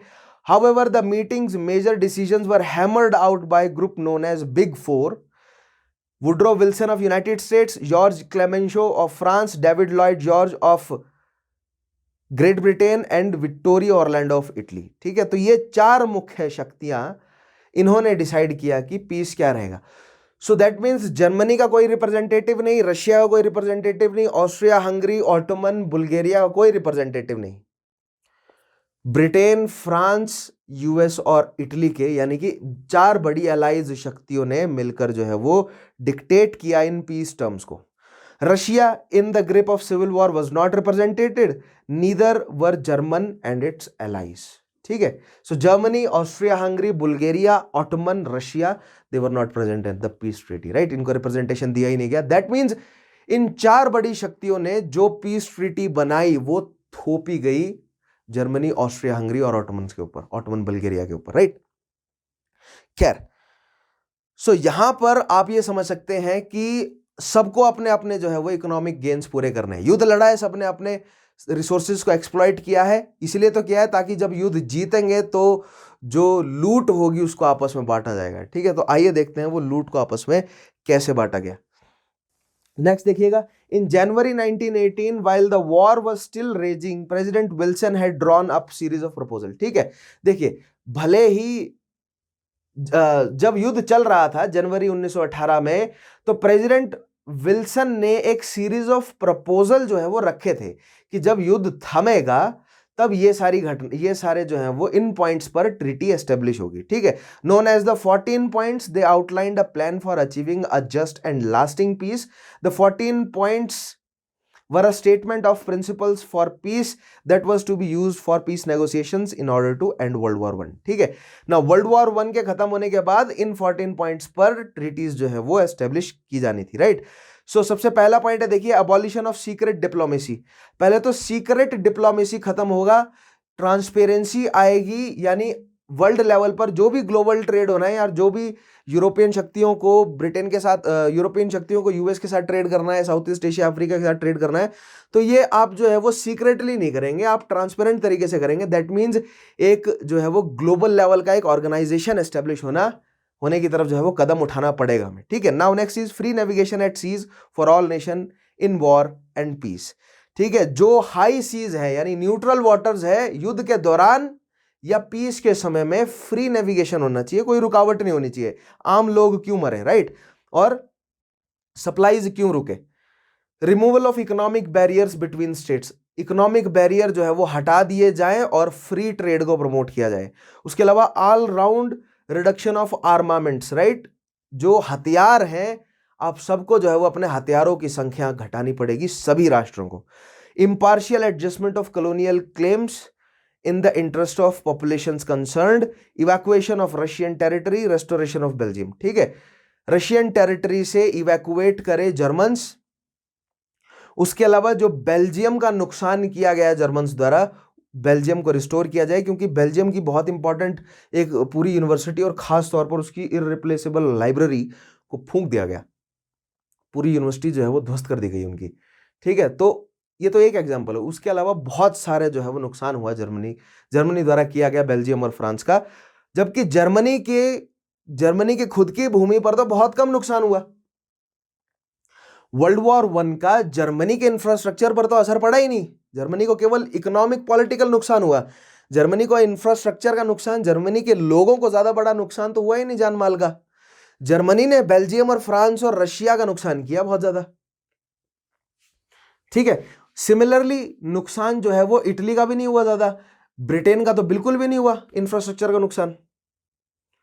ठीक है, next देखिए, भले ही मतलब लोग उनके डेफिनेटली मरे हों लेकिन उनका इंफ्रास्ट्रक्चर ध्वस्त नहीं हुआ। ठीक है, क्योंकि युद्ध किस क्षेत्र में लड़ा गया मैक्सिमम युद्ध, वेस्टर्न फ्रंट में, बेल्जियम और फ्रांस में। ठीक है, so restoration of Belgium was important.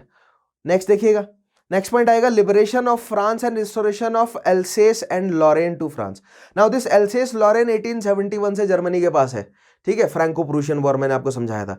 सो इसी के पीछे तो लड़ाई कर रहा है फ्रांस का युद्ध में उतरने के लिए सबसे बड़ा कारण यह है कि एल्सेस लॉरेन वाला रीजन फ्रांस को वापस चाहिए।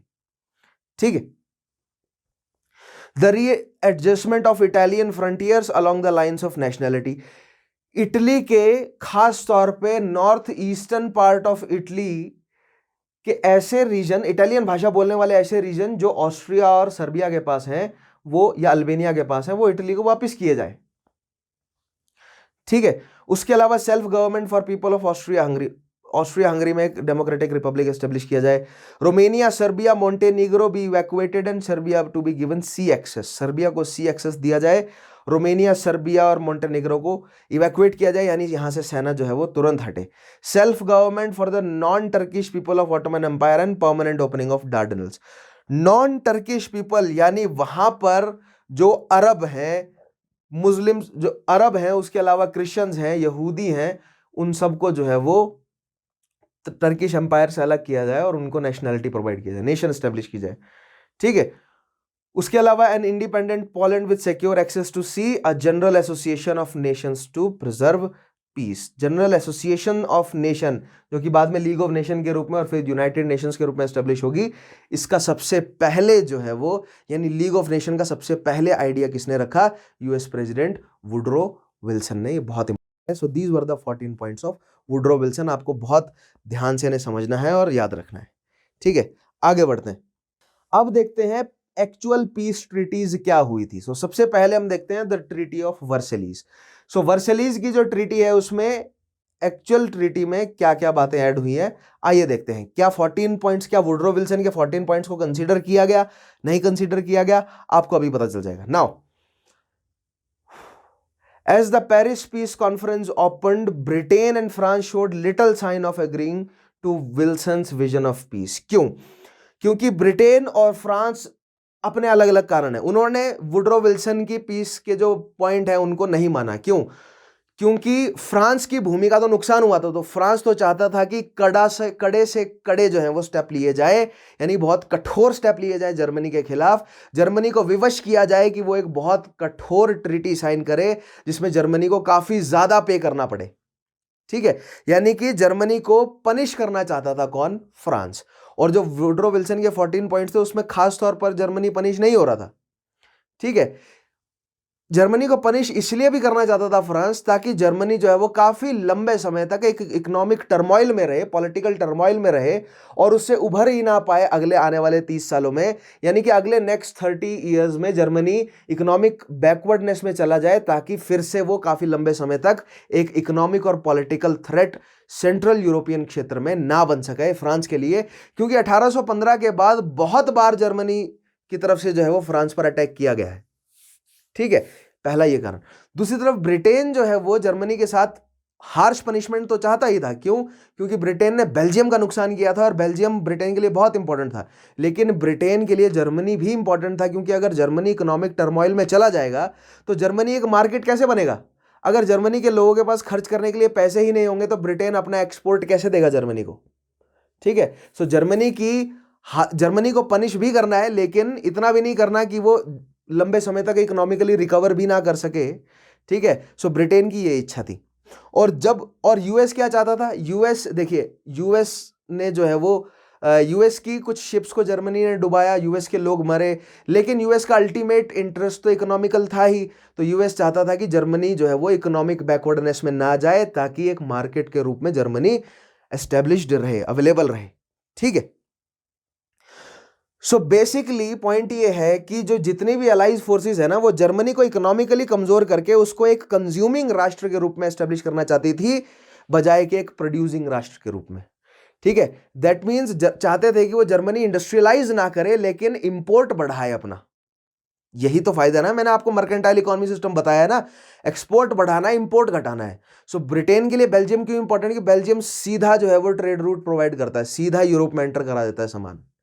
ठीक है, और जर्मनी भी इसलिए इंपॉर्टेंट है क्योंकि डायरेक्ट ब्रिटेन से जो है वो जर्मनी सामान खरीद सकता है।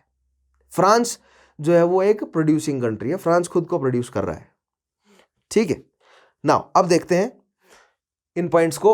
So as the Paris peace conference opened, Britain and France showed little sign of agreeing to Wilson's vision of peace.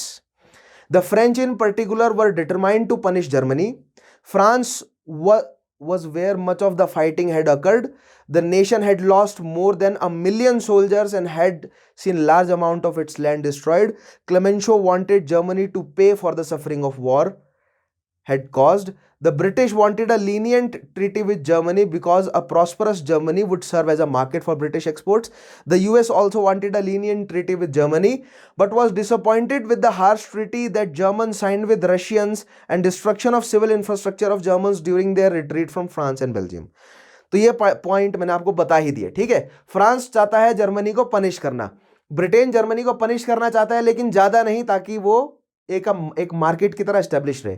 US Germany को पनिश करना चाहता है, लेकिन ज्यादा नहीं, ताकि एक मार्केट की तरह एस्टेब्लिश रहे, ठीक है। अब देखते हैं फैसले क्या लिए गए ट्रीटीज में, ठीक है। Now the differences between French, British and US AIIMS led to heated arguments among the nation's leaders. Finally, a compromise was reached.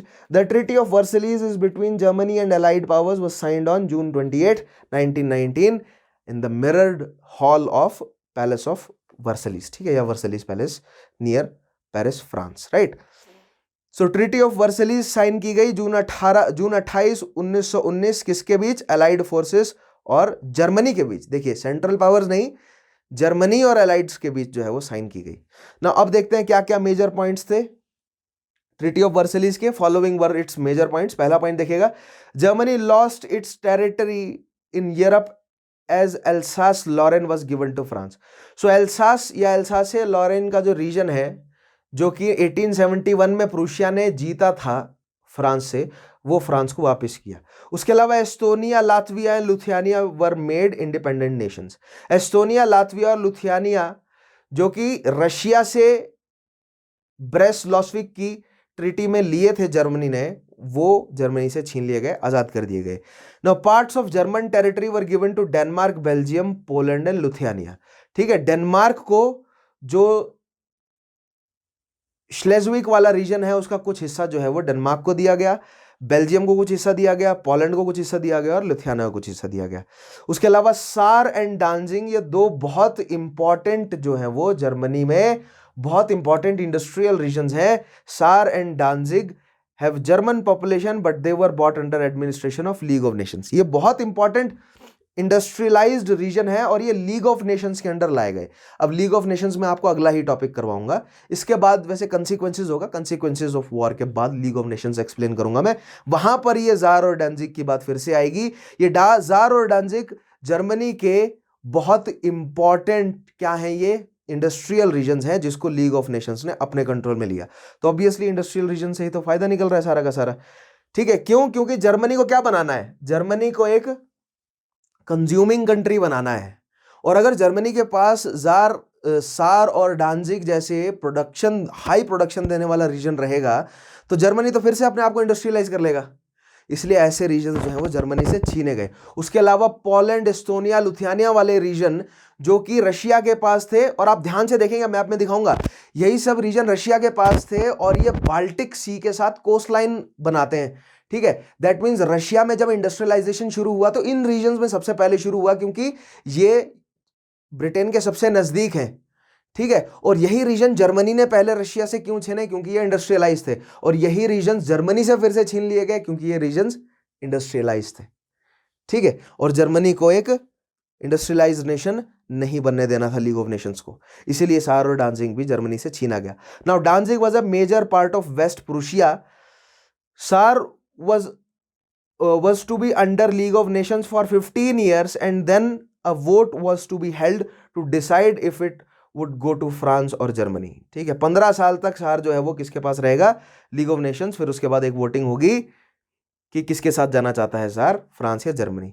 France was given the right to use coal mines of SAR for 15 years। देखिए, सार में तो coal mines है, बहुत importance बढ़ जाती है ना सार की, कोल माइंस बहुत इंपॉर्टेंस की चीज थी इस समय, तो सार जो है वो फ्रांस के पास दिया गया। 15 साल तक प्रोटेक्टरेट रहा, ठीक है, फ्रांस का। नेक्स्ट देखिएगा, द यूनियन नेक्स्ट पॉइंट क्या है? The union between Austria and Germany was forbidden. अब ऑस्ट्रिया और जर्मनी जो है वो यूनियन नहीं क्रिएट कर सकते। तो यही तो झगड़ा है ना सारा। जो पुराना ऑर्डर है, ब्रिटेन, फ्रांस, यूएस जो है, इनको समस्या क्या है? इनको समस्या ये है कि जर्मनी, ऑस्ट्रिया, हंगरी, पूरा का पूरा बल्कान, टर्की और पूरा का पूरा अरेबियन रीजन, भारत तक अगर ये सब जुड़ गए, अगर इन सब ने हाथ मिला लिया तो अपना ये अलग इकोनॉमिक सिस्टम बना लेंगे, क्योंकि ये सफिशिएंट है। क्योंकि यूरोपियन प्रोडक्शन और वहां से रॉ मटेरियल और मजदूर, अपना खुद का इकोसिस्टम डेवलप हो जाएगा इनका इकोनॉमिकल। यही तो खतरा है। इसलिए जर्मनी और ऑस्ट्रिया हंगरी को अलग करना है, और इसलिए बल्कान कंट्रीज को हमेशा जो है वो डिस्प्यूट में रखो। बल्कान कंट्रीज आज भी बल्कान कंट्रीज ठीक से जो है वो उनका मतलब यूरोप में नॉर्मलाइजेशन नहीं हो पाया। यूरोप में उनको जो है वो क्लियरली अभी तक इंडस्ट्रियलाइज नहीं हुआ है, और यूरोप के अन्य देशों के बराबर जो है वो अभी नहीं पहुंचे हैं, वो कमर्शियली भी, इकोनॉमिकली भी, सोशली भी। ठीक है, ऐसा क्यों है? मैंने बोला ना, कोई भी चीज कोइंसिडेंटल नहीं होती, स्ट्रेटेजी होती है। स्ट्रेटेजी ये है, बल्कान को पिछड़ा रखो ताकि बल्कान की बैल्कनीज कंट्रीज आपस में लड़ती रहे। ठीक है, क्रोएशिया सर्बिया आपस में डिस्प्यूट है, बनाया हुआ है, राइट। बुल्गारिया सर्बिया डिस्प्यूट जो है वो क्रिएटेड है, ताकि क्या हो, ताकि वो जुड़े ना, यूनाइट ना हो सके। क्योंकि अगर वो यूनाइट हो गए, ठीक है, तो एक साइड ऑटोमन बैठा है, दूसरी साइड जर्मनी बैठा है, दोनों जो है वो उनका फायदा उठाएगा और उनको जोड़ना चाहेगा फिर से। सेकेंड वर्ल्ड वॉर में फिर से इस पॉइंट को लेकर आऊंगा मैं, ठीक है। लेकिन यहां पर देखिए क्या किया गया। The union between Austria and Germany was forbidden even though Austria had a huge German population. Germany's African colonies were taken away and converted into mandates under the League of Nations। ठीक है, Germany की African colonies, French Congo, उसके अलावा Namibia वाला reason, और उसके अलावा जो क्या बोलते हैं eastern African, central eastern African में जो जब जर्मनी की कॉलोनीज थी, वो सब जो है वो लीग ऑफ नेशंस ने अपने कंट्रोल में ली टू लुक आफ्टर। उनको बेसिकली क्या है, वहां से इकोनॉमिक गेन उठाना है। सारा खेल, सारा तो नहीं लेकिन काफी बड़े लेवल पर इकोनॉमिक खेल चल रहा है ये, ठीक है। सो बड़े लेवल पर अपने एम्पायर को एक्सटेंड करना चाहता था जर्मनी, और जर्मनी की हार के बाद उसका एम्पायर ऑब्वियसली उससे छीना ही जाना था, ठीक है। So Germany's African colonies were taken away and converted into mandates under League of Nations. Mandates यानी कि कंट्रोल में रहेंगे, right. Members of League of Nations were to look after the colonies, assigned to them a mandate and to prepare them for independence in future. Germany was barred from introducing conscription, compulsory military service. Now Germany में conscription था, Germany में मतलब कि Germany की जो सेना है, Germany की जो जनता है, उनको सेना में भर्ती होना ही पड़ता था, ठीक है। ब्रिटेन में कंस्क्रिप्शन नहीं था, जर्मनी को मना कर दिया गया कि आप जो है वो अब सेना में भर्ती नहीं करवाएंगे। इनफैक्ट राइनलैंड जो कि जर्मनी में, राइन एक रिवर है, उसके अराउंड के रीजन को राइनलैंड कहा जाता है, जो वेस्टर्न पार्ट है जर्मनी का, right. Rhineland was made a buffer zone between France and Germany by demilitarizing it permanently. Rhineland को बफर जोन बनाया गया। Germany was only allowed to have 6 battleships and at maximum 1 lakh soldiers, ठीक है, 1 लाख यानी 100,000 soldiers, और केवल 6 बैटलशिप्स, जो कि इनफ नहीं थी क्योंकि जर्मनी में दंगे चल रहे थे इस समय। It could have no planes, no tanks, no submarines, ठीक है, कोई प्लेन्स नहीं, कोई टैंक्स नहीं, कोई सबमरीन्स नहीं। ये सब ट्रीटी के क्लॉजेज हैं आप जो पढ़ रहे हैं इस समय, ठीक है। नेक्स्ट पॉइंट देखिएगा, इन द वॉर गिल्ट क्लॉज। अब देखते हैं कि युद्ध का इल्जाम किस पर लगाया गया। The blame for world war 1 was placed solely on Germany and its allies. Germany was forced to pay the allies $33 billion in reparations over 30 years.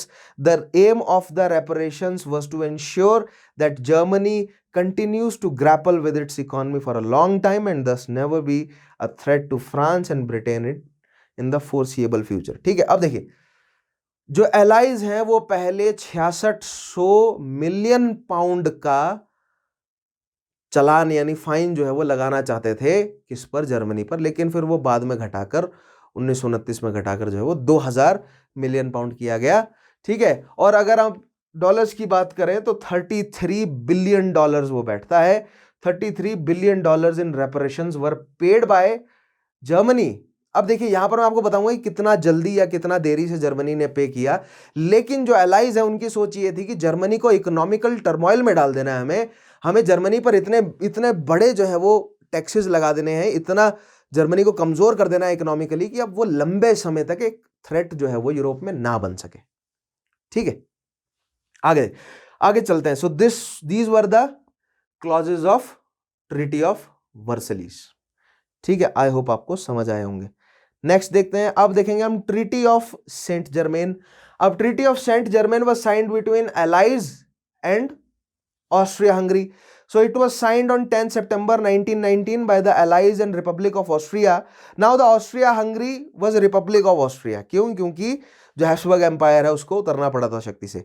The main provision देखिए क्या क्या है. The treaty declared the Austro Hungarian empire was to be dissolved.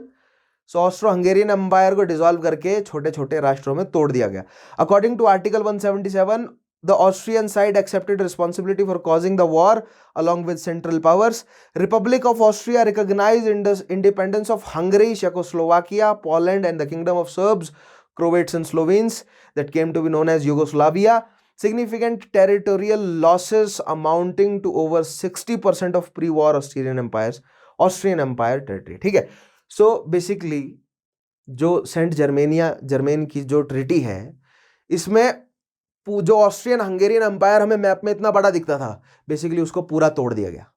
Austria छोटा सा राष्ट्र अलग बना दिया गया. मैंने बोला ना Austria was multi ethnic. Austria में कई सारे नेशंस थे क्योंकि यूरोप में नेशन की डेफिनेशन थी एक ऐसा ज्योग्राफिकल रीजन जिसके लोग कॉमन जो है वो कल्चरल और हिस्टोरिकल बैकग्राउंड शेयर करते हैं. ठीक है. सो ऑस्ट्रिया हंगरी में ऑस्ट्रिया वाला रीजन जो है वो जर्मन स्पीकिंग था, हंगरी वाला रीजन जो है वो हंगेरियन स्पीकिंग था. उसके अलावा बोहेमियन लोग भी थे, क्रोएट्स भी थे, सर्ब्स भी थे, स्लैव्स भी थे, स्लोवीन्स भी थे, स्लोवाक्स भी थे. सबको अपना अपना अलग अलग देश दे दिया गया. ठीक है. सो आइए उसको मैं मैप के माध्यम से आपको समझाऊंगा ही. लेकिन यहां पर एक आर्टिकल 170 में एक बात क्लियरली बोलेगी कि ऑस्ट्रिया हंगरी को मजबूर किया गया कि आप एक्सेप्ट करें कि आपकी वजह से वर्ल्ड वॉर छिड़ा है. यही सेम चीज जर्मनी पर भी थोपी गई क्योंकि इनको बुलाया तो गया नहीं था वर्सिलीज नेगोशिएट करने के लिए ट्रीटीज को, राइट. तो इनको जो ट्रीटीज पेश की गई इन्हें साइन करनी पड़ी जबरदस्ती. ठीक है.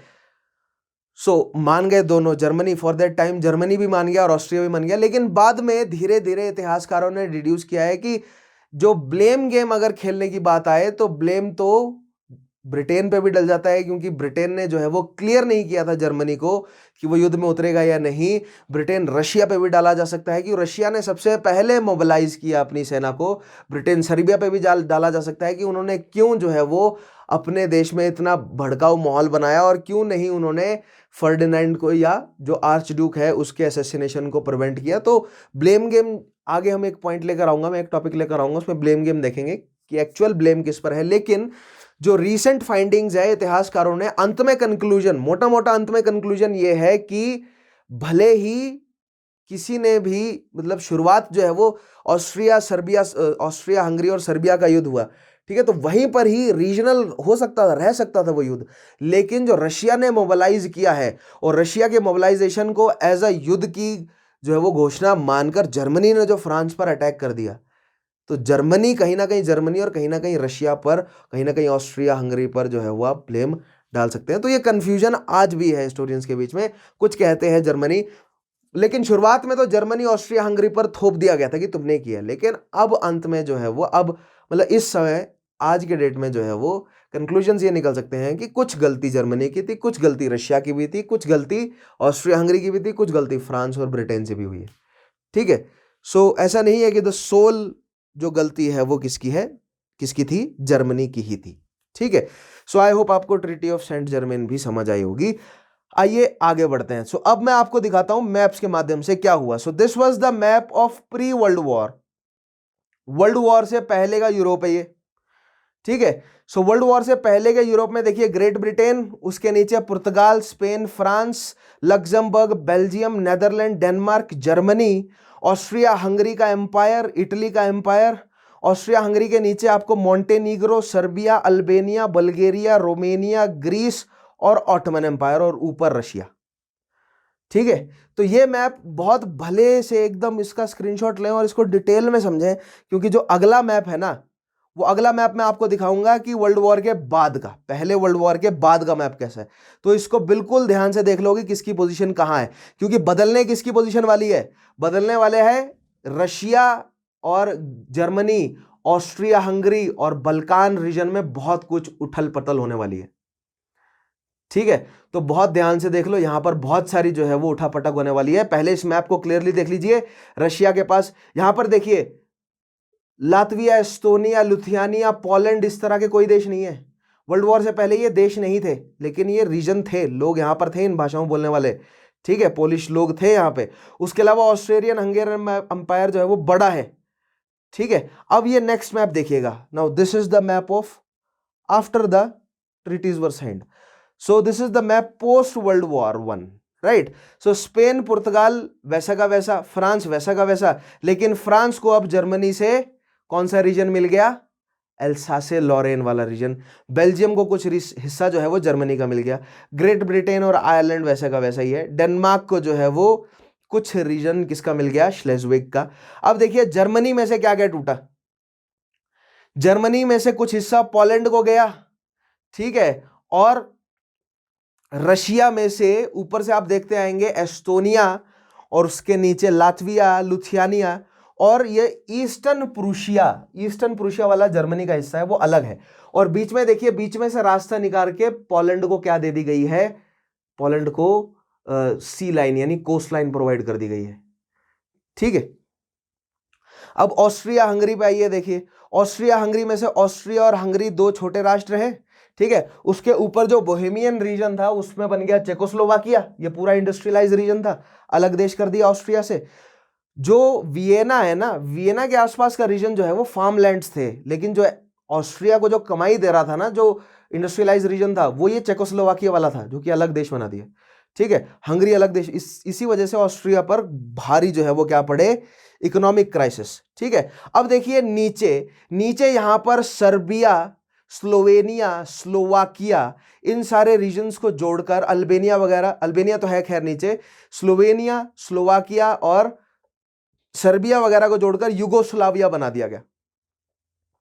अब ये तो सर्बिया की हमेशा से डिमांड थी ही कि हमें युगोस्लाविया चाहिए, और यहां पर युगोस्लाविया बना। युगोस्लाविया का मतलब होता है सदर्न स्लेविक कंट्री, ठीक है। उसके अलावा देखिए रोमेनिया को काफी बड़ा हिस्सा जो है वो मिला, किसका, ऑस्ट्रिया हंगरी एम्पायर का। बुल्गारिया से देखिए कोस्ट लाइन छीन ली गई, बुल्गारियन जो कोस्ट लाइन थी वो अब ग्रीस को दे दी गई। और उसके अलावा ऑटोमन से काफी बड़ा हिस्सा जो है वो क्या बोलते हैं इसको,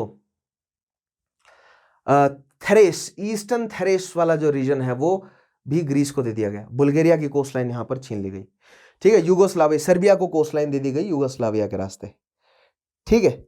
सो this was the Europe of post World war, right. Post World war के बाद ये सिचुएशन यूरोप में बनी। सो आई होप आपको समझ आया होगा। ऑस्ट्रिया हंगरी एम्पायर देखिए टूट गया किस किस में, ऑस्ट्रिया हंगरी, चेकोस्लोवाकिया, युगोस्लाविया और रोमानिया को गए। उसके अलावा पोलैंड में गया कुछ रीजन, जर्मनी से कुछ रीजन पोलैंड को गया, जर्मनी से और रशिया से लात्विया, एस्टोनिया और लुथियानिया, और फिनलैंड भी अलग हुआ है। देखिए ऊपर रशिया के कंट्रोल में था फिनलैंड, वो भी अलग हुआ है। लेकिन ध्यान दीजिएगा जो ब्रेस्ट-लिटवाक की जो ट्रीटी है उसमें फिनलैंड, लात्विया, एस्टोनिया, ये सारा रीजन जर्मनी ने अपने कंट्रोल में ले लिया था, ठीक है। लेकिन वो ट्रीटी कभी एक्चुअली प्रैक्टिस में नहीं आ सकी, क्योंकि वो ट्रीटी जो है वो after the Treaty of Versailles null हो गई, ठीक है। इसलिए वो देश रशिया से तो आजाद हो गए, लेकिन जर्मनी का हिस्सा भी नहीं बने, इसलिए उनको पूरा आजाद कर दिया गया, ठीक है। सो जैसा कि मैंने आपको बताया ना, देखिए पोलैंड हो गया, लात्विया, एस्टोनिया, फिनलैंड वाला रीजन है, इनके पास कोस्ट लाइन है, और ये कोस्ट लाइन किससे लगती हुई है, ये कोस्ट लाइन ब्रिटेन से जुड़ जा रही है, राइट, सी मार्ग मतलब सी रूट से। सो दैट मीन्स ब्रिटेन से जो इंडस्ट्रियल रेवोल्यूशन है वो पहले इस रीजन में हिट किया होगा। दैट मीन्स रशिया का ये एस्टोनिया, लात्विया यानी बाल्टिक जो रीजन है ये इंडस्ट्रियलाइज्ड रीजन था, इसीलिए जर्मनी को भी चाहिए था। इसलिए ये इंडस्ट्रियलाइज्ड रीजन रशिया को भी नहीं दिया गया, जर्मनी को भी नहीं दिया गया। और ये छोटे, अगर ये रशिया को दिया जाता तो रशिया बड़े लेवल पर, रशिया इसको मिलिट्री सपोर्ट देता और रशिया अपने इंडस्ट्रियल डेवलपमेंट करता। अगर जर्मनी को दिया जाता तो जर्मनी इसे मिलिट्री सपोर्ट देता और बड़ा जो है वो इंडस्ट्रियल डेवलपमेंट करता। इनको अलग छोटे छोटे देश बना दिए गए, तो ये इंडस्ट्रियलाइज तो रहे लेकिन मिलिट्री सपोर्ट इन्हें नहीं रहा, तो ये बड़े थ्रेट अन्य बड़ी यूरोपियन शक्तियों के लिए नहीं बने। समझे आप, ठीक है। सो this was the map of post World war. मैं साइड हो जाता हूं, इसका आप जो है वो स्क्रीनशॉट ले लेंगे और ध्यान से समझेंगे इसे। अब ये अगला मैप देखिए, इस मैप में आपको क्लियरली दिखाया है कि कौन से नए रीजन बने। तो ये जो आपको देखिए न्यू कंट्रीज का नाम जो है वो लाल में लिखा होगा, और जो लाल रंग की बाउंड्रीज हैं वो नई कंट्रीज की हैं, ठीक है। और इस मैप में देखिए क्लियरली दिया हुआ है कि पुराना जर्मनी क्या था, पुराना ऑस्ट्रो हंगेरियन रीजन कौन सा था, पुराना ऑटोमन एम्पायर कौन सा था, ठीक है। ये रीजन क्लियरली जो है वो दिया हुआ है, ठीक है, तो ऊपर से पढ़ते हुए आते हैं, देखिए फिनलैंड, उसके बाद Estonia, Latvia, Lithuania, eastern Germany, Poland, Czechoslovakia, Austria, Hungary, Romania, Yugoslavia, Bulgaria, ये सारा का सारा रीजन जो है वो नए कंट्रीज डेवलप हुए हैं, नई बाउंड्रीज डेवलप हुई हैं यहां पे। उसके अलावा देखिए नीचे बिल्कुल साउथ में आएंगे आप तो थ्रेस वाला रीजन, ईस्टर्न थ्रेस वाला रीजन जो है वो किसको दिया गया है? ईस्टर्न थ्रेस वाला रीजन दिया गया है क्लियरली ग्रीस को। ठीक है, टर्की में से देखिए सीरिया, लेबनान और इराक को अलग कर दिया गया है, जिसमें से सीरिया लेबनान वाला रीजन फ्रेंच मैंडेट है और इराक वाला रीजन किसके कंट्रोल में? ब्रिटेन के कंट्रोल में। तो खैर टर्की के साथ जो सेवरेस की ट्रीटी हुई उसको अलग से डिस्कस करते हैं, लेकिन ये मैप बहुत इंपॉर्टेंट है। अब यहां पर देखिए वेस्टर्न जर्मनी में आइए, अल्सेस लॉरेन वाला रीजन फ्रांस को दे दिया। ठीक है, बेल्जियम में रीजन दे दिया, डेनमार्क को जो है वो श्लेज्विग वाला रीजन दे दिया जर्मनी ने। ठीक है, सो आई होप ये मैप आपको अच्छे से समझ आएगा। मैं साइड हो जाता हूं, इसका स्क्रीनशॉट ले लें, बहुत इंटरेस्टिंग मैप है, बहुत इंपॉर्टेंट मैप है। ठीक है, आगे बढ़ते हैं। सो लास्ट देखते हैं, लास्ट ट्रीटी आपकी ऑटोमन एम्पायर के साथ हुई। देखिए बुल्गारिया के साथ भी आप कहेंगे बुल्गारिया से ट्रीटी हुई, वो ट्रीटी जो है वो कुछ समय बाद हुई, उसको मैं आगे एक्सप्लेन करूंगा बुल्गारिया के साथ जो ट्रीटी हुई। लेकिन अभी देखते हैं ट्रीटी ऑफ सेवरेस जो कि किसके साथ हुई। पहला पॉइंट देखिए, it was signed with Turkey. ठीक है, टर्की और एलाइज के बीच में साइन की गई। अब देखिए इसमें हुआ क्या क्या, following are the most important points. Huge loss in favour of territory to Greece, example Eastern Thrace and Smyrna और ईस्टर्न थेरेस जो है वो ग्रीस को दी गई। अब ईस्टर्न थेरेस वाला जो रीजन है वो तो ग्रीस से लगता ही है, लेकिन जो स्मायरना वाला रीजन है वो टर्की में से निकाल कर दिया गया। अभी आगे आपको मैप में दिखाऊंगा कहां पर है। ठीक है, एनातोलिया वाले रीजन से निकाल के दिया। उसके अलावा Italy also got some territory, कुछ टेरिटरी इटली को मिली।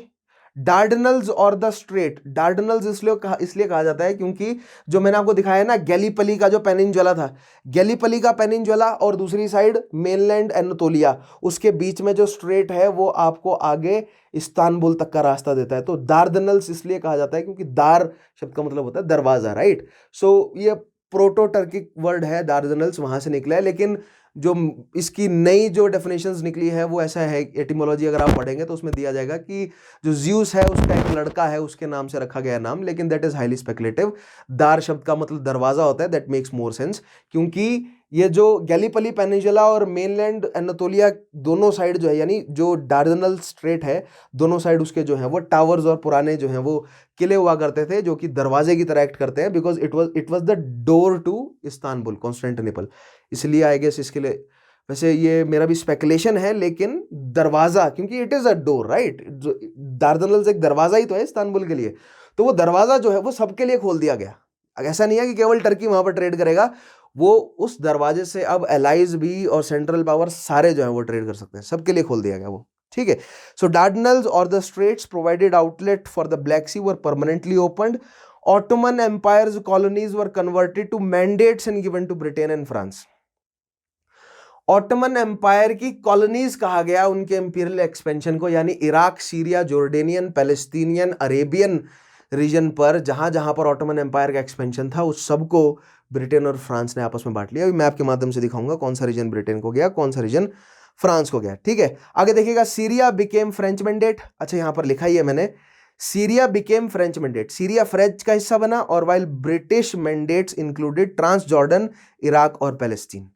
ट्रांस जॉर्डन, इराक और पैलेस्तीन किसका बना हिस्सा? ब्रिटेन का। ठीक है, अब आइए ये मैप देखिए। ठीक है, अब इस मैप में ये है आपका पूरा का पूरा अनातोलिया वाला रीजन। ठीक है, ये मेनलैंड टर्की है। अब मेनलैंड टर्की में यहां पर सबसे ऊपर देखिए ये है आपका गैलीपली वाला रीजन, और गैलीपली, तो गैलीपली वाला रीजन यानी कि जो बीच की स्ट्रेट है डार्डनल्स, ये पूरा रीजन जो है वो किसके कंट्रोल में? इंटरनेशनल कंट्रोल में, और ये डीमिलिटराइज रहा, यानी कि जब तक इकोनॉमिकल या पॉलिटिकल स्टेबिलिटी ना आ जाए तब तक ये डीमिलिटराइज रहे, ताकि ट्रेड जो है वो सही तरीके से चलता रहे। ये साइड में जो बॉक्स है इसमें देखिए ये रीजन जो है वो इंटरनेशनल कंट्रोल या डीमिलिटराइज रहा।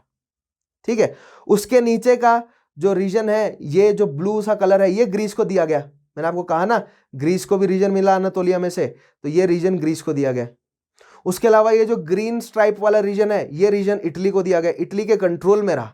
था ये ऑटोमन का ही हिस्सा, लेकिन ये कंट्रोल में रहा किसके? इटली के। उसके अलावा नेक्स्ट, ठीक है, तो ये ऑटोमन का ही हिस्सा था ये टर्की का हिस्सा, लेकिन ये कंट्रोल में थे, ठीक है। उसके अलावा देखिए फ्रेंच कंट्रोल में, ब्रिटिश कंट्रोल में, ठीक है। उसके अलावा इंटरनेशनल कंट्रोल में भी ये रीजन, राइट। उसके अलावा अर्मेनिया, ये कोने में जो रीजन है ना ब्लूइश कलर का, ये अर्मेनिया रीजन है। अब जो अर्मेनियंस जो है ना, जो टर्की के ऑटोमन एम्पायर के जो अर्मेनियन लोग थे वो क्रिश्चियन थे, ठीक है। सो ऑटोमन एम्पायर ने इन अर्मेनियन लोगों पर इल्जाम लगाया कि तुम्हारी वजह से हम युद्ध हारे हैं, यानी किसी ना किसी को तो स्केपगोट बनाना ही होता है ना, ठीक है। तो अर्मेनियंस को यहां पर स्केपगोट बनाया गया क्योंकि ये क्रिश्चियंस है और इनको मारा गया, हम समझ रहे हैं, बहुत बुरी तरह से मारा गया और इनको भागना पड़ा यहां से, और आज भी अर्मेनियंस की बहुत बुरी हालत है इसी वजह से। तो ये डिस्प्यूट क्रिएटेड भी है और पॉलिटिकली क्रिएटेड है बेसिकली डिस्प्यूट ये, ताकि वो पॉलिटिकल अनस्टेबिलिटी बनी रहे। उसके अलावा ये नीचे के रीजन फ्रांस और ब्रिटेन द्वारा जो है वो कंट्रोल्ड है। ये एक साइड जो आपका है सीरिया वाला रीजन है और दूसरा साइड ट्रांस जॉर्डन इराक वाला रीजन है। आगे नेक्स्ट मैप में दिखाता हूँ, ठीक है। ये नेक्स्ट मैप देखिए। अब इस नेक्स्ट मैप में आप क्लियरली देख रहे हैं ये ऑटोमन एम्पायर है। देखिए यहां पर नीचे आएंगे आप, इस मैप में ना जो बाकी डेट्स लिखी हुई हैं ये मैंने आपको एक्सप्लेन कर दिया है। इनको जब मैं साइड हो जाऊंगा ना, स्क्रीनशॉट लीजिएगा और इन बाकी डेट्स को स्टडी कीजिएगा। सो this was the Europe after first world war, जिसमें आप क्लियरली देख रहे हैं यूगोस्लाविया, हंगरी, रोमेनिया, बुल्गारिया, सब ग्रीस वगैरह सब टूट गए, ठीक है। लेकिन हम ऑटोमन एम्पायर से कंसर्न है। सो ऑटोमन एम्पायर के नीचे देखिए, ऑटोमन एम्पायर के जस्ट नीचे जो सीरिया वाला रीजन है वो फ्रेंच मैंडेट है, और जो मेसोपोटामिया यानी इराक वाला रीजन है वो ब्रिटेन का मैंडेट है। उसके अलावा सीरिया के नीचे जो पैलेस्टीन जॉर्डेनियन वाला रीजन है वो भी किसका है? ब्रिटेन का मैंडेट है, ठीक है। सो इस तरह ऑटोमन एम्पायर को भी डिसइनकॉर्पोरेट कर दिया गया। और जो पर्शिया वाला रीजन है, मैंने आपको बताया ना, पर्शिया वाले रीजन पे काफी हद तक ऑटोमन एम्पायर का कंट्रोल, मतलब पॉलिटिकल कंट्रोल नहीं, लेकिन पूरा पॉलिटिकल अधिकरण नहीं, लेकिन इन्फ्लुएंस जरूर आ गया था, जो कि पहले विश्व युद्ध के बाद धीरे धीरे खत्म हो गया।